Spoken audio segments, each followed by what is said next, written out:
காலை நேரம், கடற்கரை ஓரம், காலை வீசிக்கிட்டு கையை வீசிக்கிட்டு ஏதோ சண்டைக்கு போகிற சிப்பாய் மாதிரி எல்லோரும் நடந்து போயிட்டுருக்குறாங்க. நடைப்பயிற்சி. அதில் நமக்கு தெரிஞ்ச ஒருத்தர் எதிரில் வந்தார் ரொம்ப வேகமாக.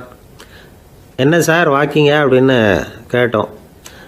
அவரால் ஆமாம்னு பதில் சொல்ல முடியல, அவ்வளவு கஷ்டம். மூச்சு விடுறதுக்கே வாயை திறந்து மூடிகிட்டு இருக்கிறார். எங்கே பேசுறது? கொஞ்சம் நின்று நிதானித்து மூச்சு விட்டுட்டு அதுக்கப்புறம் சொன்னார் ஆமாம் அப்படின்னு. என்ன சார் இவ்வளவு வேகம்னோம்? உங்கள் பேச்சை கேட்டுவிட்டு தான் சார் நடக்க ஆரம்பித்தோம். நீங்கள் தான் அடிக்கடி சொல்லிகிட்டு இருந்தீங்க நடக்கிறது நல்லதுன்னு. அன்னையிலேருந்து ஆரம்பிச்சுட்டேன். ஆனால் ரொம்ப கஷ்டமாக இருக்குது சார்.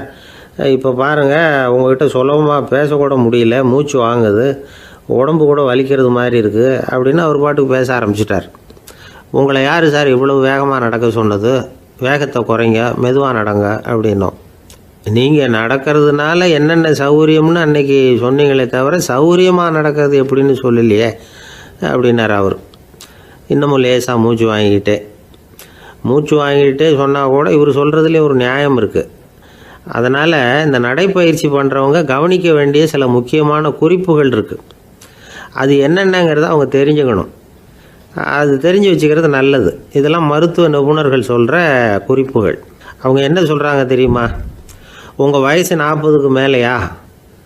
உங்கள் எடை இருக்க வேண்டியதை விட 10 கிலோ அதிகமாக இருக்குதா? நீங்கள் புகை பிடிக்கிறவரா? இதய நோய், இரத்த நாள நோய், உயர் இரத்த அழுத்தம் இப்படி ஏதாவது உங்களுக்கு உண்டா? அப்படின்னா நீங்கள் உங்கள் இஷ்டத்துக்கு வரிஞ்சு கட்டிக்கிட்டு நடைப்பயிற்சி பண்ண ஆரம்பிச்சிடாதீங்க. முதல்ல ஒரு மருத்துவ பரிசோதனை பண்ணிக்கோங்க, அதுதான் நல்லது அப்படின்னு அவங்க சொல்கிறாங்க. நடக்கிறப்போ, உடற்பயிற்சி செய்கிறப்போ மார்பு பகுதியில் அல்லது வேறு எங்கேயாவது தொடர்ந்து வலி இருந்ததுன்னா பயிற்சியை நிறுத்தி விட்டு டாக்டரை போய் பார்க்கணும். நடைப்பயிற்சி பண்ணுறப்போ உங்கள் சக்திக்கு தகுந்த மாதிரி மெதுவாக அதிக கஷ்டம் இல்லாமல் முன்னேறலாம். அங்கே என்ன போட்டியாக வைக்கிறாங்க? முந்திக்கிட்டு போய் என்ன பண்ண போகிறோம்? பரிசா வாங்க போகிறோம். அதனால் நிதானம் அவசியம் அப்படிங்கிறது அவங்க ஆலோசனை. தொந்தரவு கொடுக்காத ஷூ, ட்ரெஸ்ஸு இதுகளை உபயோகப்படுத்துங்க. பாதத்தில் ஆடு தசை இருக்குல்ல, அங்கே ஏதாவது பிரச்சனை இருந்ததுன்னா டாக்டரை பாருங்கள். இந்த பாதத்தில் வலி வரும் அந்த இடத்துல. வெயில் காலமாக இருந்தால் தலைக்கு தொப்பி வச்சுக்கோங்க. பனியில் நடந்தாலும் அப்படி தான், தலையை பத்திரமா பார்த்துக்குங்க. நம்மக்கிட்ட ஏதோ கொஞ்சம் உருப்படியாக தெரியறது அது தானே. உடற்பயிற்சிக்கு முன்னாடி பின்னாடி பயிற்சி செய்கிறப்போ நிறைய தண்ணி குடிக்கலாமா. முதல் 1 மாதத்துக்கு கொஞ்சம் தளர்த்தியாக சாவகாசமாக நடக்கலாம். மணிக்கு 3 அல்லது 4 கிலோமீட்டர் வேகம்னு வச்சுங்களேன். அதுக்கப்புறம் வேகத்தை அதிகப்படுத்தலாம். மணிக்கு 6 அல்லது 8 கிலோமீட்டர் அளவுக்கு நடக்கலாம். நல்லா கையை வீசிக்கிட்டு நடக்கணும். மூச்சு விடுற எண்ணிக்கை அதிகரிக்கணும். இது மாதிரி ஒரு 30 நிமிஷம் நடக்கலாம். தனியாக நடந்து போகிறதுக்கு உங்களுக்கு என்னமோ மாதிரி இருக்குதா? கூட யாரையாவது சேர்த்துக்குங்க. ஒரு குரூப்பாக சேர்ந்து போகலாம். நடக்கிறதுங்கிறத ஒரு சந்தோஷமான சமாச்சாரமாக ஆக்கிக்கணும். தினம் இப்படி நடக்க வேண்டி இருக்குதே அப்படின்னு புலம்பிக்கிட்டே போகக்கூடாது. சில பேர் நடக்கிறப்போ கடந்த காலத்தை அசை போட்டுக்கிட்டே போவாங்க. சில பேர் வருங்காலத்தை அசை போட்டுக்கிட்டே போவாங்க. சில பேர் முக்கியமான திட்டம்லாம் இப்படி நடக்கிறப்போ தான் தீர்மானம் பண்ணுவாங்க. நடக்கிறதுனால மன இறுக்கம் குறையுது, பரபரப்பு குறையுது, மன ஆற்றல் பெருகுது, தன்னம்பிக்கை வளருது, முதுமை தள்ளி போகுது, செயல்திறன் அதிகரிக்குது. இதை தவிர உடம்புக்கும் பல விதமான சௌகரியங்கள் ஏற்படுது. அதனால் இது வரைக்கும் நடக்க ஆரம்பிக்காதவங்க இனிமேல் இந்த குறிப்புகளை கவனத்தில் வச்சுக்கிட்டு நடக்க ஆரம்பிச்சுடலாம். சார்லஸ் லேம்ப் அப்படின்னு ஆங்கில இலக்கிய மேதை ஒருத்தர், அவர் ஒரு தரம் உடம்பு சரியில்லைன்னு டாக்டர்கிட்ட போனாராம். டாக்டர் அவரை பார்த்துட்டு, நீங்கள் தினமும் காலையில் வெறும் வயத்தில் நடக்கணும் அப்படின்னாராம். வெறும் வயத்தில் நடக்கிறதுக்கு நான் தயார், ஆனால் வயிறு கிடைக்கணுமே சார். யார் வயத்து மேலே நடக்கிறது டாக்டர் அப்படின்னு கேட்டாராம் இவர். தானத்தில் சிறந்தது எது அப்படின்னு ஒரு கேள்வியை கேட்டு, தானத்தில் சிறந்தது நிதானம் அப்படின்னு அதுக்கு ஒரு பதிலும் சொல்கிறவங்க உண்டு. நிதானம் ரொம்ப அவசியம். அதுவும் இன்றைய உலகத்துக்கு ரொம்ப அவசியம். இன்றைக்கி உலகம் ரொம்ப பரபரப்பாக போய்கிட்டு இருக்குது. பொறுமையாக இருக்கணும்னு நினைக்கிறவங்களால கூட அப்படி இருக்க முடியறதில்ல. பொறுமையை சோதிக்கிறது மாதிரி பல சம்பவங்கள், அதையெல்லாம் சந்திச்சே தீர வேண்டியிருக்குது. எங்கே போனாலும் க்யூவில் நிற்க வேண்டியிருக்குது. எங்கே போனாலும் காத்துக்கிட்டு இருக்க வேண்டியிருக்கு. ஆஃபீஸ்லேயோ வீட்லேயோ கூட நீங்கள் நிதானமாக பொறுமையாக நடந்துக்க தெரியலன்னா உங்களுக்கு சிடுமூஞ்சி, முசுடு இப்படிலாம் பேர் வச்சுருவாங்க. அது உங்களுக்கு தேவையா? சரி, வாழ்க்கையில் பொறுமைசாலின்னு பேர் வாங்கிறதுக்கு என்ன வழி? முதல் பாயிண்ட், நீங்கள் நினைக்கிறது, எதிர்பார்க்கறது, செய்கிறது எல்லாமே 100% கரெக்டாக நடக்கணும்னு ஆசைப்படக்கூடாது. எதுவாக இருந்தாலும் அதில் ஓரளவுக்கு தவறு நடக்கலாம் அப்படிங்கிறத எதிர்பார்த்தே இருக்கணும். ஓரளவுக்கு அதை அனுமதிக்கணும். ஒரு நண்பரை 6 மணிக்கு ஒரு இடத்துக்கு வர சொல்லியிருக்கிறீங்க, 6 மணிக்கு அவர் வரலை, உடனே பொறுமை இழந்து நடந்துக்கக்கூடாது. ஒரு 10 நிமிஷம் டிலே ஆகலாம். ஒரு வர்ற வழியில் பஸ்ஸு கூட ஏதாவது டிராஃபிக்கில் மாட்டியிருக்கலாம். அதெல்லாம் எதிர்பார்த்தே கொஞ்சம் காத்திருக்கிறதுல ஒன்றும் தப்பு இல்லை. சில சமயம் டிலே ஆகிறது கூட நல்லதாக முடியும். ஒரு பஸ்ஸை தவற விட்டுட்டு ஐயோ கொஞ்சம் ஒரு 2 நிமிஷம் முன்னாடி வந்திருந்தா பிடிச்சிருக்கலாமே அப்படின்னு தவிச்சிக்கிட்டு இருப்பாங்க சில பேர். அடுத்தபடியாக வர்ற பஸ்ஸு நேரடியாக நீங்கள் போக வேண்டிய இடத்துக்கே கொண்டு போய் விடுற பஸ்ஸாக கூட இருக்கலாம். அது உங்களுக்கு முன்னாடி தெரியாதுல்ல. சில நெருக்கடியான சூழ்நிலைகளை தமாஷா எடுத்துக்கிறதுக்கு பழகிக்கணும். சில இடங்களுக்கு போகிறப்ப காத்திருக்கிறதுக்கு நம்ம மனசை தயார்படுத்திக்கிட்டே போகணும். ஒரு ரயிலுக்கோ பஸ்ஸுக்கோ அல்லது விமானத்துக்கோ கப்பல் பிரயாணத்துக்கோ போகிறப்போ அங்கே போய் நீங்கள் மணிக்கணக்கில் கூட காத்துக்கிட்டு தான் இருக்கணும். புறப்படுற நேரம் கூட மாறலாம். நீங்கள் போய் சேர்ந்ததும் அது உடனே புறப்படணும்னு கட்டாயமாக என்ன? அது மாதிரி சமயத்தில் படிக்கிறதுக்குன்னு சில சுவாரஸ்யமான புத்தகங்களையும் கையில் எடுத்துக்கலாம். உங்களை சுற்றி எவ்வளவோ சுவாரஸ்யமான சம்பவங்கள் நடந்துக்கிட்டு இருக்குதுல்ல, அதையெல்லாம் வேடிக்கை பாருங்கள். எதுக்காக காத்துக்கிட்டு இருக்கிறோமோ அந்த காரியத்தில் உண்மையாகவே நமக்கு ஒரு அக்கறை இருந்தால் நமக்கு போர் அடிக்காது. சில கோயில்களில் பார்த்துருப்பீங்க, தரிசனத்துக்காக பக்தர்கள் நாள் கணக்கில் காத்துக்கிட்டு இருப்பாங்க. அவங்களெலாம் அழுத்துக்கிறது இல்லை. ஆண்டவனை தரிசிக்கணுங்கிற உண்மையான அக்கறை இருக்கிறதுனால அவங்களுக்கு போர் அடிக்கிறது இல்லை. ஆனால் சில சினிமா தியேட்டரில் கூட பார்க்கலாமே, சினிமா கியூ கூட அப்படி தான். சாயந்தரம் 6 மணி ஆட்டத்துக்கு காலம்பரம் 6 மணிக்கே போய் கூட காத்துக்கிட்டு இருப்பாங்க. அவங்களுக்கெல்லாம் போர் அடிக்காது, படம் பார்க்குற ஆர்வம். இன்னொரு முக்கியமான விஷயத்தை நாம் பழக்கப்படுத்திக்கணும். லிவ் ஃபார் தி மூமெண்ட் அப்படிங்கிறாங்க நிபுணர்கள். ரொம்ப பேர் எப்படின்னா அடுத்தபடியாக நடக்க போகிற விஷயத்திலேயே கவனமாக இருப்பாங்க. அந்த நினைப்புலேயே இந்த நிமிஷத்தை பொறுமை இல்லாமல் கழிப்பாங்க. ஒருத்தர் இருக்கார், அவர் எப்படின்னா ஆஃபீஸ் முடியறதுக்குள்ளேயே சார் 5 மணிக்கெல்லாம் ரெடியாக இருங்க, நாம் அந்த ஹோட்டலில் போய் டிஃபன் சாப்பிட்ணும் அப்படின்னு 4 மணிலேருந்து சொல்லிகிட்டு இருப்பார். 4:55 பரபரப்பாக ஓடி வருவார். 2 பேரும் புறப்படுவோம், ஹோட்டலுக்கு போவோம், சாப்பிட்டுக்கிட்டு இருப்போம். அப்படி சாப்பிட்டுட்டு இருக்கிறப்ப சார் சாப்பிட்டு முடித்ததும் நேராக ஒரு ஜவுளி கடைக்கு போகிறோம் அப்படிம்பார். பரபரக்க சாப்பிட்டு முடிப்பார், புறப்படுவார். ஜவுளி கடையில் அவசரமாக சீக்கிரம் பில் போடுங்க சார், சினிமாவுக்கு நேரம் ஆகிடும்பார். சினிமா தியேட்டரில் உட்காந்து அடுத்தபடியாக எங்கே டின்னர் சாப்பிட்றதுன்னு யோசனை பண்ணிகிட்டு இருப்பார். ராத்திரி படுக்கையில் விழுந்ததுக்கு அப்புறமும் நாளைக்கு காலையில் எழுந்திரிச்சதும் அதை பண்ணணும் இதை பண்ணணும்னு திட்டம் போட்டுக்கிட்டே இருப்பார். அதாவது எப்போவும் அடுத்த நிமிஷம், அடுத்த நாள், அடுத்த வாரம், அடுத்த வருஷம், இதுதான் அவங்க சிந்தனை. இந்த நிமிஷம் என்ஜாய்மெண்ட்டை அவங்க இழந்துடுறாங்களாம். அதனால தான் வாழ்நாள் பூரா பொறுமையின்மை, அவஸ்தை, அல்லல்.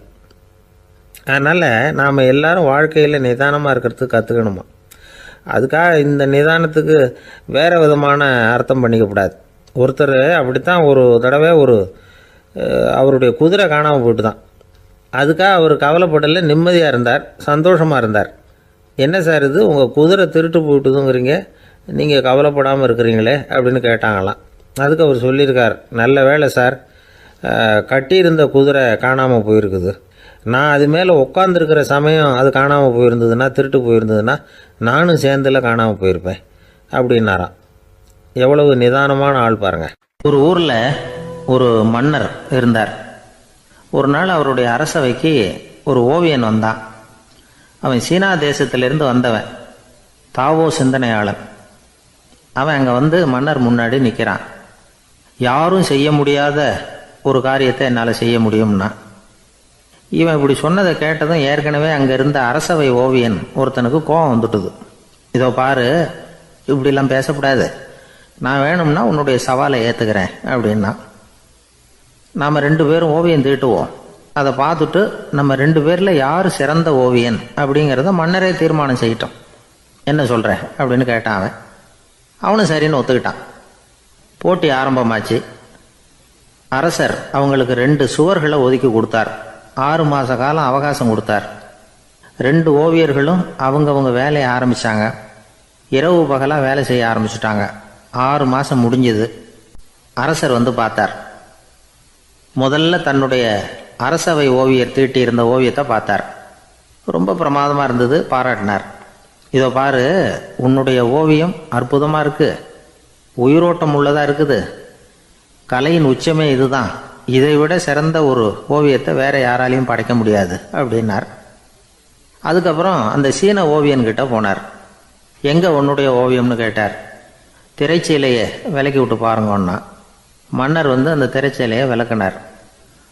உள்ளே ஓவியம் இருக்க வேண்டிய இடம் கண்ணாடி மாதிரி தெரிஞ்சுது. அவன் அந்த 6 மாத காலமாக அந்த சுவரை தேய்ச்சி தேய்ச்சி கண்ணாடி மாதிரி ஆக்கி வச்சிருக்கிறான். அதுக்கு நேராக எதிர் சுவரில் அரசவை ஓவியம் தீட்டின ஓவியம் இருக்குது. அது எதிரில் இருந்த இந்த கண்ணாடியில் பட்டு பிரதிபலிக்குது. மன்னர் யோசனை பண்ண ஆரம்பித்தார். அப்புறம் அந்த சீன ஓவியனை பார்த்து கேட்டார், இதை பாரு, நீ என்னுடைய ஆளை தோற்கடிச்சுட்ட அப்படிங்கிறதுல சந்தேகம் இல்லை. ஆனாலும் எங்களை ஏமாத்தி இருக்கிற, எந்த ஓவியமும் நீ வரையிலையே அப்படின்னார். அரசே, இதுதான் உண்மையான ஓவியம், உயிருள்ள ஓவியம். இது மனோபாவங்களை பிரதிபலிக்கும், மாறுகின்ற காலங்களை அப்படியே காட்டும் அப்படின்னா அந்த சீன ஓவியன். கையால் வரைகிற ஓவியங்களில் சலனம் இல்லை. கண்ணாடி அப்படி கிடையாது. சக்தியின் ஓட்டம் அதில் எப்பவும் இருந்துக்கிட்டே இருக்கும். கண்ணாடி மட்டுமே ஜீவன் உள்ள ஓவியமாக இருக்க முடியுங்கிறத அந்த சீன ஓவியன் தெரிஞ்சு வச்சிருந்தான். ஏன்னா அவன் ஒரு தாவோ சிந்தனையாளன். ஒவ்வொரு குழந்தையும் இந்த கண்ணாடியோடு தான் பிறக்குது. ஆனால் நாம் என்ன செய்கிறோம்னா ஓவியங்களை கண்ணாடி மீது பதிப்பிச்சு விடுறோம். கண்ணாடி நம்மளை பிரதிபலிக்குது. நம்முடைய அழகோ அவலட்சணமோ கண்ணாடியை பாதிக்கிறது இல்லை. ஏன்னா அதுக்கு மனம் கிடையாது. கடந்து போன வினாடியை பற்றி அது சிந்திக்கிறது இல்லை. அடுத்த கணத்தை பற்றின எதிர்பார்ப்பும் அதுகிட்ட கிடையாது. அதுதான் பற்றற்ற நிலை. மனிதனுக்கு தேவைப்படுறது அதுதான். கண்ணாடிக்கிட்டே இருந்து நாம் கற்றுக்கொள்ள வேண்டிய பாடம் இது. வாழ்க்கையில் மனிதர்களை நேசிக்கலாம், உலகின் அழகையெல்லாம் பிரதிபலிக்கலாம், ஆனால் எதையும் பற்றி கொண்டு விடக்கூடாது அப்படிங்கிறது பெரியவர்கள் அறிவுரை. துயரம்ங்கிறது பற்றுக்களின் சாயை. கண்ணாடி முன்னாடி நிற்கிறப்போவெல்லாம் நமக்கு இந்த ஞாபகம் வரணுமா. ஒரு குடும்ப தலைவர் ஒரு நாள் காலையில் விடிஞ்சு எழுந்திரிச்சதும் சத்தம் போட்டார். யார் இந்த கருங்குரங்கு படத்தை என் ரூமில் கொண்டாந்து மாட்டி வச்சது அப்படின்னு கத்தினார். சமையல் கட்டிலிருந்து மனைவி பதில் சொன்னாங்க, தூக்க கலக்கத்தில் உளராதிங்க, நல்லா பாருங்க, அது படம் கிடையாது, முகம் பார்க்குற கண்ணாடி அப்படின்னாங்க. ஒரு பள்ளிக்கூடம் வகுப்பு நடந்துக்கிட்டு இருக்கு. ஆசிரியர் பாடம் நடத்திக்கிட்டு இருக்கிறார். நடத்தி முடித்த உடனே கேட்டார், மாணவர்களே, இதுவரைக்கும் நான் நடத்தின பாடத்தில் உங்களுக்கு ஏதாவது சந்தேகம் இருக்கா அப்படின்னு கேட்டார். அப்புறம் ஒவ்வொருத்தராக கேட்டார். ஒரு மாணவன் எழுந்திரிச்சான். சார், எனக்கு சந்தேகம் எதுவுமே இல்லைன்னா. ஏன்னு கேட்டார்.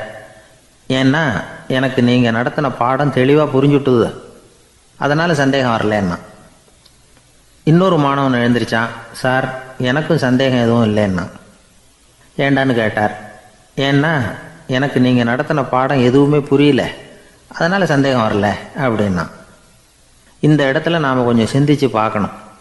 இந்த உலகத்தில் எல்லாம் புரிஞ்ச ஒருத்தனுக்கும் சந்தேகம் வராது, எதுவுமே புரியாத ஒருத்தனுக்கும் சந்தேகம் வராது. அறகுறையாக புரிஞ்சுக்கிட்டவன் இருக்கான் பாருங்க, அவனுக்கு தான் அடிக்கடி சந்தேகம் வரும். ஆக மாணவர்களை இந்த 3 வகையாக பிரிக்கலாம்.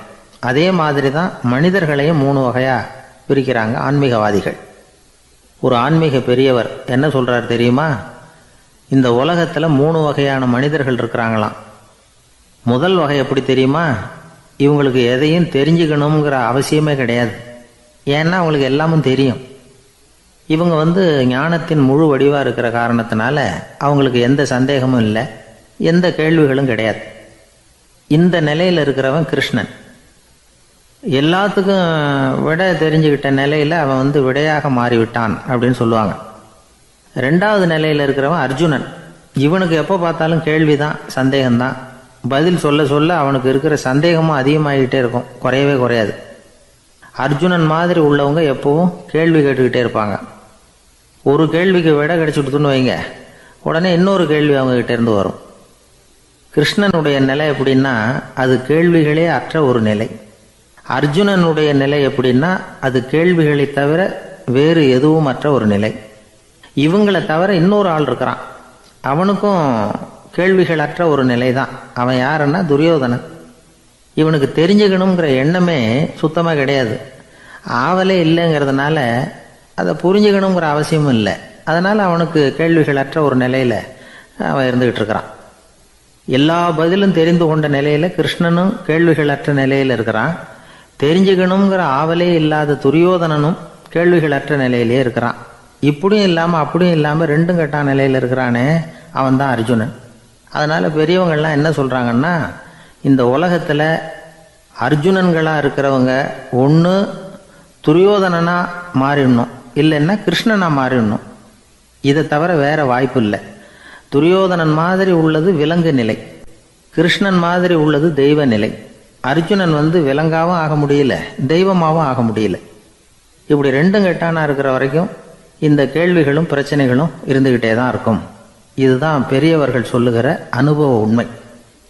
ஒரு ஆசிரியர் ரொம்பவும் விரிவாக விளக்கமாக பாடம் நடத்தின பிறகு, மாணவர்களே ஏதாவது சந்தேகம் இருந்தால் கேளுங்கன்னாராம். ஒரு மாணவன் எழுந்திரிச்சான். சார், எனக்கு ஒரு சந்தேகம்னா. என்னன்னு கேட்டார். இது வரைக்கும் என்ன பாடம் சார் நடத்துனீங்க அப்படின்னா அந்த பையன். ஒரு ஊரில் ஒருத்தர் இருந்தான். ஏதோ ஒரு சின்ன அலுவலகத்தில் வேலை பார்த்துக்கிட்டு இருந்தான். ரொம்ப ஏழை. வர்ற கொஞ்சம் வருமானத்தை வச்சு வாழ்க்கையை ஓட்டிக்கிட்டு இருந்தான். ஒரு நாள் தெரு வழியாக அவன் நடந்து வந்துக்கிட்டு இருக்கிறான். தெருவில் ஒரு காசு கிடந்தது. அதை பார்த்துட்டான். அது குனிஞ்சு எடுத்தான். அது ஒரு பழங்கால காசு. அந்த காசு நடுவில் ஒரு துளை இருந்தது. அதாவது துளையிட்ட நாணயம். பழங்காலத்தில் புழக்கத்தில் இருந்த ஒரு நாணயம் அது. துளையிட்ட நாணயம் கிடச்சிதுன்னா ரொம்ப நல்லது, அது அதிர்ஷ்டம் அப்படின்னு ஒரு நம்பிக்கை உண்டு. இவன் கையில் அது கிடைச்சதும் ரொம்ப சந்தோஷப்பட்டான். இனிமேல் என்னுடைய கஷ்டம்லாம் தீரப்போகுது, அதிர்ஷ்டம் என்னை தேடி வரும், நான் பணக்காரன் ஆகிடுவேன் அப்படின்னு சொல்லிட்டு அந்த காசை தன்னுடைய கோட்டு பையில் பத்திரமா போட்டு வச்சுக்கிட்டான். அடிக்கடி அதை தொட்டு பார்த்துக்கிறது உண்டு, வெளியில் எடுக்க மாட்டான். இப்படியே கொஞ்ச காலம் ஆச்சு. அதுக்கப்புறம் என்னாச்சு தெரியுமா? நிஜமாகவே அதிர்ஷ்டம் அவனை தேடி வர ஆரம்பிச்சிட்டுது. செல்வம் குவிஞ்சுது. பணம், பதவி, புகழ் எல்லாம் சேர்ந்தது. சமூகத்தில் அவன் ஒரு பெரிய மனுஷன் ஆகிட்டான். எல்லாரும் அவனை பாராட்டினாங்க. அவன் எதை தொட்டாலும் வெற்றி, எல்லாம் அந்த காசோட மகிமை அப்படின்னு அவன் மனசுக்குள்ளே நினச்சிக்கிட்டான். தினமும் காலையில் அந்த கோட்டை போட்டுக்கிட்டு தான் வெளியில் கிளம்புவான். புறப்படுறதுக்கு முன்னாடி கோட்டு பாக்கெட்டை தொட்டு பார்த்துக்குவான், உள்ளே காசு இருக்கா அப்படிங்கிறத உறுதிப்படுத்திக்குவான். அதுக்கப்புறம் தான் வெளியில் கிளம்புவான். இப்படியே பல வருஷம் ஓடி போச்சு. ஒரு நாள் அவனுக்கு அந்த ஆசை வந்துட்டுது. அதாவது அந்த துளையிட்ட நாணயத்தை எடுத்து கண்ணால் பார்க்கணும் அப்படின்னு. காலையில் சாப்பிட்டுக்கிட்டு இருந்தான். அப்போ தன்னுடைய மனைவிகிட்ட சொன்னான், ரொம்ப நாளைக்கு அப்புறம் என்னுடைய அந்த நாணயத்தை இன்றைக்கி வெளியில் எடுத்து பார்க்க போகிறேன்னா. என்னத்துக்கு அது, இப்போ அதை பார்க்க வேணாமே அப்படின்னு மெதுவாக இழுத்தாங்க அந்த அம்மா. இல்லை நான் பார்த்தே தீரணும் அப்படின்னு அவன் தன்னுடைய சட்டை பைக்குள்ளே கையை விட்டான். உள்ளே இருந்த நாணயத்தை வெளியில் எடுத்தான். பார்த்தா அவனுக்கு ஆச்சரியமாக போச்சு. அந்த நாணயத்தில் துளையே இல்லை. என்ன ஆச்சு அப்படின்னு சொல்லி அவன் ரொம்ப குழம்பி போயிட்டான். இப்போ அந்த அம்மா சொன்னாங்க, நான் தான் ஒரு நாள் உங்கள் கோட்டு ரொம்பவும் தூசியாக இருக்கேன்னு சொல்லி அதை ஜன்னலுக்கு வெளியில் உதறினேன். உள்ளே இருந்த அந்த காசு அப்போ எனக்கு தெரியாது, ஞாபகத்தில் இல்லை. அது தெருவில் விழுந்துட்டது போல இருக்கு. அதுக்கப்புறம் எவ்வளவோ தேடி பார்த்தேன், கிடைக்கல. அதுக்குள்ளே அதை யாரோ எடுத்துகிட்டு போயிட்டாங்க போல இருக்கு. அது இல்லைங்கிறது உங்களுக்கு தெரிஞ்சால் வருத்தமாக இருக்குமேங்கிறதுக்காக நான் தான் வேறு ஒரு நாணயத்தை எடுத்து சட்டை பைக்குள்ளே வச்சுட்டேன் அப்படின்னு விவரத்தை சொன்னாங்க அந்த அம்மா. இது எப்போ நடந்ததுன்னு கேட்டான். உங்களுக்கு அந்த காசு கிடைச்சதே அன்றைக்கி மறுநாளே இது நடந்து போச்சு அப்படின்னாங்களாம். இதை கொஞ்சம் யோசனை பண்ணி பாருங்கள். அவனுக்கு அதிர்ஷ்டத்தை கொடுத்தது அந்த நாணயம் இல்லை, அவனுடைய நம்பிக்கை, அதாவது தன்னம்பிக்கை.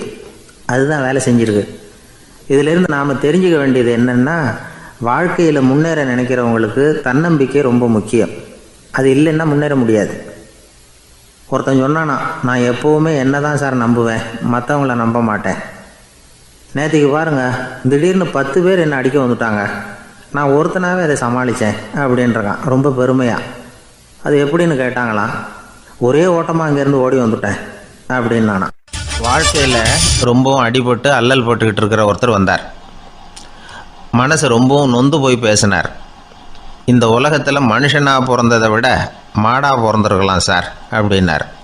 திடீர்னு என்கிட்ட இப்படி சொன்னால் அதுக்கு நான் என்னங்க பண்ண முடியும் அப்படின்னேன்.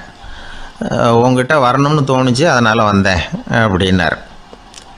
சரிங்க, இப்படி ஒரு யோசனை வந்ததுக்கு என்ன காரணம் அப்படின்னு சொல்லி அவர்கிட்ட கேட்டேன். அதுக்கு அவர் சொன்னார், என் பையனுக்கு வேலை தேடுறேன் கிடைக்கல, பொண்ணுக்கு மாப்பிள்ளை தேடுறேன் கிடைக்கல, வீடு கட்டுறதுக்கு கடன் கேட்குறேன் கிடைக்கல, மாடாக பிறந்திருந்தா இது மாதிரி கவலையெல்லாம் கிடையாதுல்ல, பேசாமல் வைக்கோலை தின்னுக்கிட்டு அசை போட்டுக்கிட்டே கடந்து விடலாமே அப்படின்னார் அலட்சியமாக. அதுக்கப்புறம் தான் அவர் சொன்ன கருத்தை நானும் கொஞ்சம் அசை போட ஆரம்பித்தேன் மனசுக்குள்ளே. இப்போது இயற்கையை பொறுத்த வரைக்கும் அது நாம் எல்லாரும் மகிழ்ச்சியாக வாழணும் அப்படின்னு தான் விரும்புது. விலங்குகள், பறவைகள், தாவரங்கள், அப்புறம் மற்ற உயிரினங்கள் எல்லாமும் நல்லபடியாக இருக்கணும் அப்படிங்கிறது தான் இயற்கையோட விருப்பம். அதில் ஒன்றும் சந்தேகம் இல்லை. இயற்கையோட அமைப்பை கொஞ்சம் கவனித்து பார்த்தா அதை நாம் நல்லா புரிஞ்சுக்கலாம். இருந்தாலும் இந்த ஆள் சொன்னதை கேட்ட பிறகு தான் ஒரு முக்கியமான வேறுபாடு புரிஞ்சுது. அதாவது இந்த உலகத்தில் உள்ள முக்கியமான பிரச்சனைகள் 6. அந்த 6 பிரச்சனைகளும் ஆடு மாடுகளுக்கு கிடையாது, மரம் செடி கொடிகளுக்கு கிடையாது. ஆனால் மனுஷன் அந்த 6 பிரச்சனைகளையும் சந்திக்க வேண்டியிருக்கு. சரி, அந்த 6 பிரச்சனைகள் என்னென்ன தெரியுமா? முதல்ல இந்த ஆடு மாடுலாம் நமக்குன்னு சொந்தமாக ஒரு வீடு இல்லையே அப்படின்னு கவலைப்பட்டுக்கிட்டு இருக்கிறதில்ல. ஆனால் மனிதனுக்கு வீடு தேவைப்படுது. இது ஒரு வித்தியாசம். இப்போ 2வது பிரச்சனை என்னென்னா ஆடை பிரச்சனை. ஒரு கோழியோ சேவலோ நாம் போட்டுக்கிறதுக்கு ஒரு சட்டை இல்லையே அப்படின்னு கவலைப்படுறதில்ல. ஆனால் மனுஷனுக்கு அந்த கவலை உண்டு. சரி, இப்போ 3வது என்னன்னு பார்த்தா கல்வி பிரச்சனை. ஒரு பசுமாடு கவலையோடு நின்றுக்கிட்டு இருக்கு அப்படின்னு வச்சுக்குவோம். நீங்கள் அதுக்கிட்ட போய் ஏன் பசுமாடை கவலையோடு நின்றுக்கிட்டு இருக்கிற அப்படின்னு கேட்குறீங்க. என் கண்ணுக்குட்டிக்கு எல்கேஜியில் இடம் கிடைக்கல, டொனேஷன் கொடுக்கறதுக்கு கையில் பணமும் கிடையாது, சிபாரிசுக்கு யாரை பிடிக்கிறதுன்னு தெரியல, இப்படியா சொல்லிகிட்டு இருக்கோம். அதுக்கு அந்த கவலையெல்லாம் கிடையாது. ஆனால் மனிதனுக்கு அந்த கவலை உண்டு. 4வது என்னன்னு பார்த்தீங்கன்னா வேலைவாய்ப்பு பிரச்சனை. வேலை கிடைக்கலையே அப்படின்னு வேப்ப மரம் கவலைப்படுறதில்ல, ஆனால் மனுஷன் கவலைப்படுறான். 5வது என்னன்னு பார்த்தா கல்யாண பிரச்சனை. எருமை மாடு பசுமாடு எல்லாம் பொண்ணுக்கு மாப்பிள்ளை தேடிட்டாலே இது பேப்பரில் மணமகன் தேவை அப்படின்னு விளம்பரமாக கொடுக்குது, அதெல்லாம் கிடையாது. 6வது என்னன்னு பார்த்தீங்கன்னா பணம் சம்பந்தமான பிரச்சனை. ஆடு மாடுலாம் பணத்தை சேமிக்கணும்னோ ஏதாவது நிதி நிறுவனத்தில் முதலீடு பண்ணணும்னோ நினச்சிக்கிட்டு இருக்கிறதில்ல. பணத்தை எப்படி காப்பாற்றுறது அப்படிங்கிற கவலையும் அதுகளுக்கு கிடையாது. குதிரை குளம்போடு பிறக்குது, அதனால் அது காடு மேடெல்லாம் கவலை இல்லாமல் தெரியலாம். ஆடு உடம்பில் ரோமத்தோடு பிறக்குது, அதனால் அது குளிரை பற்றி கவலைப்பட வேண்டிய அவசியம் இல்லை. ஆனால் மனுஷனை பார்த்திங்கன்னா அவன் தான் ஒன்றும் இல்லாமல் பிறக்கிறான். ஏன் இந்த பாகுபாடு அப்படின்னு கேட்டால் இதை பற்றி கொஞ்சம் சிந்திச்சு பார்க்கணும். அதாவது இந்த சந்தேகத்தை ஒரு பெரியவர்கிட்டையும் கேட்டேன். அவர் சொன்னார் இதுக்கு பதில். அவர் இதே கேள்வியை இயற்கை கிட்ட கேட்டாராம். இயற்கை பதில் சொல்லிச்சான். வேறு யாருக்கும் கொடுக்காத ஒரு வலுவான கருவியை, ஒரு பவர்ஃபுல் வெப்பன் மனுஷனுக்கு கொடுத்துருக்குறேன்னு, அந்த கருவியை உபயோகப்படுத்தி அந்த 6 பிரச்சனையை மட்டும் இல்லை 6 கோடி பிரச்சனைகள் இருந்தாலும் அதையெல்லாம் சமாளிக்கலாம். அது கருவி என்ன தெரியுமா? அதுதான் 6வது அறிவு. அதை உபயோகப்படுத்தினா காலுக்கு செருப்பு தயார் பண்ணிக்கலாம், குளிருக்கு போர்வை தயார் பண்ணிக்கலாம், என்ன வேணும்னாலும் செய்யலாம் அப்படின்னு இயற்கை பதில் சொல்லிச்சான். அதனால் நாம் செய்ய வேண்டியது என்னென்னா இயற்கையை முதல்ல சரியாக புரிஞ்சுக்கணும். இயற்கையின் படைப்பையே நாம் சரியாக புரிஞ்சுக்கிறது இல்லையா, அதுதான் வேதனை. இந்த கதையை கேளுங்க. இப்போ நகரத்திலேருந்து ஒரு ஆள் கிராமத்துக்கு வந்தான். அங்கே ஒரு சிறுவன் மாடு மேய்ச்சிக்கிட்டு இருந்தான். நகரத்து ஆள் சொன்ன எவ்வளோ அழகான பசு, அது சரி இதுக்கெல்லாம் ஏன் கொம்பு இல்லைன்னா. இதுக்கு அந்த பையன் பதில் சொன்னான். பசுமாட்டுக்கு கொம்பு இல்லாததுக்கு பல காரணங்கள் உண்டு. கண்ணுக்குட்டியாக இருந்தால் கொம்பு இருக்காது, பசு வளர்ந்து பெருசானதுக்கு அப்புறம் தான் கொம்பு முளைக்கும், இது ஒரு காரணம். சில சமயம் வளர்கிற கொம்பை எடுத்து விடுறது உண்டு, அது ஒரு காரணம். ஆனால் இதுக்கு ஏன் கொம்பு இல்லைன்னு கேட்குறீங்க. அதுக்கு என்ன காரணம்னா இது பசு இல்லை குதிரை அப்படின்னானா. கத்தியை தீட்டாதே புத்தியை தீட்டு அப்படின்னு ஒரு பெரியவர் புத்தி சொன்னார். அதை கேட்ட ஒரு இளைஞன், அது எப்படி பெரியவரை புத்தியை தீட்டுறது? கத்தியை தீட்டுன்னு சொன்னால் ஒரு கருங்கல்லில் கத்தியை தேய்க்கலாம், புத்தியை தீட்டுன்னு சொன்னால் எப்படி தலையை கொண்டுட்டு போய் தரையில் தேய்ச்சிக்கிட்டு இருக்க முடியுமா அப்படின்னா. அந்த பெரியவர் உடனே புரிஞ்சுக்கிட்டார், இந்த இளைஞனுக்கு புத்தி கூர்மை கம்மி அப்படிங்கிறத புரிஞ்சுக்கிட்டார். அது சரி, அறிவுக்கும் புத்திசாலித்தனத்துக்கும் என்ன வித்தியாசம்? இது ஒரு முக்கியமான கேள்வி. அறிவுன்னா என்ன, புத்திசாலித்தனம்னா என்ன? இதே கேள்வியை சாக்ரட்டிஸ் கிட்ட அவருடைய சீடன் ஒருத்தன் கேட்டானான். ஐயா, அறிவுக்கும் புத்திசாலித்தனத்துக்கும் என்னங்க வித்தியாசம் அப்படின்னு கேட்டிருக்கான். சாக்ரட்டிஸ் நிமிர்ந்து பார்த்துருக்கிறார் அந்த சீடனை. அதுக்கப்புறம் சொன்னாராம், நான் சொல்கிறேன் உன்னுடைய கேள்விக்கு பதில், ஆனால் அதுக்கு முன்னாடி நீ ஒரு காரியம் பண்ணணும்னாரான். என்னங்க செய்யணும் சொல்லுங்கன்றிருக்கான். அதோ பாரு ஒரு பெரியவர் உட்காந்துருக்கிறாரு, அவர்கிட்ட போ, இங்கேருந்து பக்கத்தில் இருக்கிற அந்த கிராமத்துக்கு போய் சேர எவ்வளவு நேரம் ஆகும் அப்படின்னு கேட்டுட்டு வா அப்படி சொன்னார் சாக்ரட்டிஸ். சரின்னு சொல்லிவிட்டு இவன் போனான். அந்த பெரியவர் முன்னாடி போய் நின்னான். ஏங்க பெரியவரை, இங்கேருந்து அதோ தெரியுத அந்த கிராமத்துக்கு போய் சேர்றதுக்கு எவ்வளவு நேரம் ஆகும் அப்படின்னு கேட்டான். பெரியவர் நிமிர்ந்து பார்த்தார். ஆனால் பதில் எதுவும் சொல்லலை. இவன் மறுபடியும் ஒரு தடவை அதே கேள்வியை அவர்கிட்ட கேட்டான். என்னங்க, நான் கேட்குறது உங்கள் காதில் விழுதா? அந்த கிராமத்துக்கு போய் சேர்றதுக்கு எவ்வளோ நேரம் ஆகும் அப்படின்னு சொல்லி மறுபடியும் கேட்டான். அப்பவும் அவர் பதில் சொல்லலை. உடனே அவன் மனசுக்குள்ளே முடிவு பண்ணிக்கிட்டான்.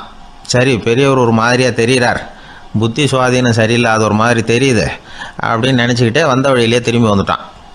கொஞ்சம் தூரம் நடந்திருப்பான். இப்போ அந்த பெரியவர் மறுபடியும் கூப்பிட்டார். இளைஞனே இப்படி வாழ்னார். இவனுக்கு ஒன்றும் புரியல. மறுபடியும் திரும்பி நடந்தான். அவர் முன்னாடி போய் நின்னான். பெரியவர் சொன்னார், தம்பி, இங்கேருந்து அந்த கிராமத்துக்கு போய் சேர்றதுக்கு 5 நிமிஷம் ஆகும் அப்படின்னார். இப்போது அந்த இளைஞன் அந்த முதியவரை ஒரு மாதிரியாக பார்க்க ஆரம்பித்தான். அதுக்கப்புறம் கொஞ்சம் யோசித்தான். பிறகு அவர்கிட்டே கேட்டுட்டான், ஏங்க பெரியவரை, இதே பதிலை அப்போவே என்கிட்ட சொல்லியிருக்கலாமே, என்னை திரும்பி போன்னு சொல்லிவிட்டு பாதி தூரம் போனதுக்கப்புறம் மறுபடியும் கூப்பிட்டு அதுக்கப்புறம் இப்படி சொல்கிறீங்களே, இது நியாயமா அப்படின்னா. பெரியவர் சிரித்தார். அதுக்கப்புறம் சொன்னார், ஏன்பா, நீ எவ்வளவு வேகமாக நடக்கிறேங்கிறத பார்க்காம நீ கிராமத்துக்கு போய் சேர வேண்டிய நேரத்தை எப்படி என்னால் சொல்ல முடியும்? அதனால தான் உன்னை கொஞ்சம் தூரம் நடக்க விட்டு உன்னுடைய நடையின் வேகம், அந்த கிராமம் இருக்கிற தூரம் ரெண்டையும் கணக்கு போட்டு அதுக்கப்புறம் நேரத்தை சொன்னேன்னார். சீடன் வந்து தலை குனிந்தான். அப்படியே திரும்பி வந்து சாக்ரட்டிஸ் முன்னாடி நின்னான். சாக்ரட்டிஸ் இப்போ சொல்கிறார், தம்பி, அதுக்கு பேர் தான் புத்திசாலித்தனம்.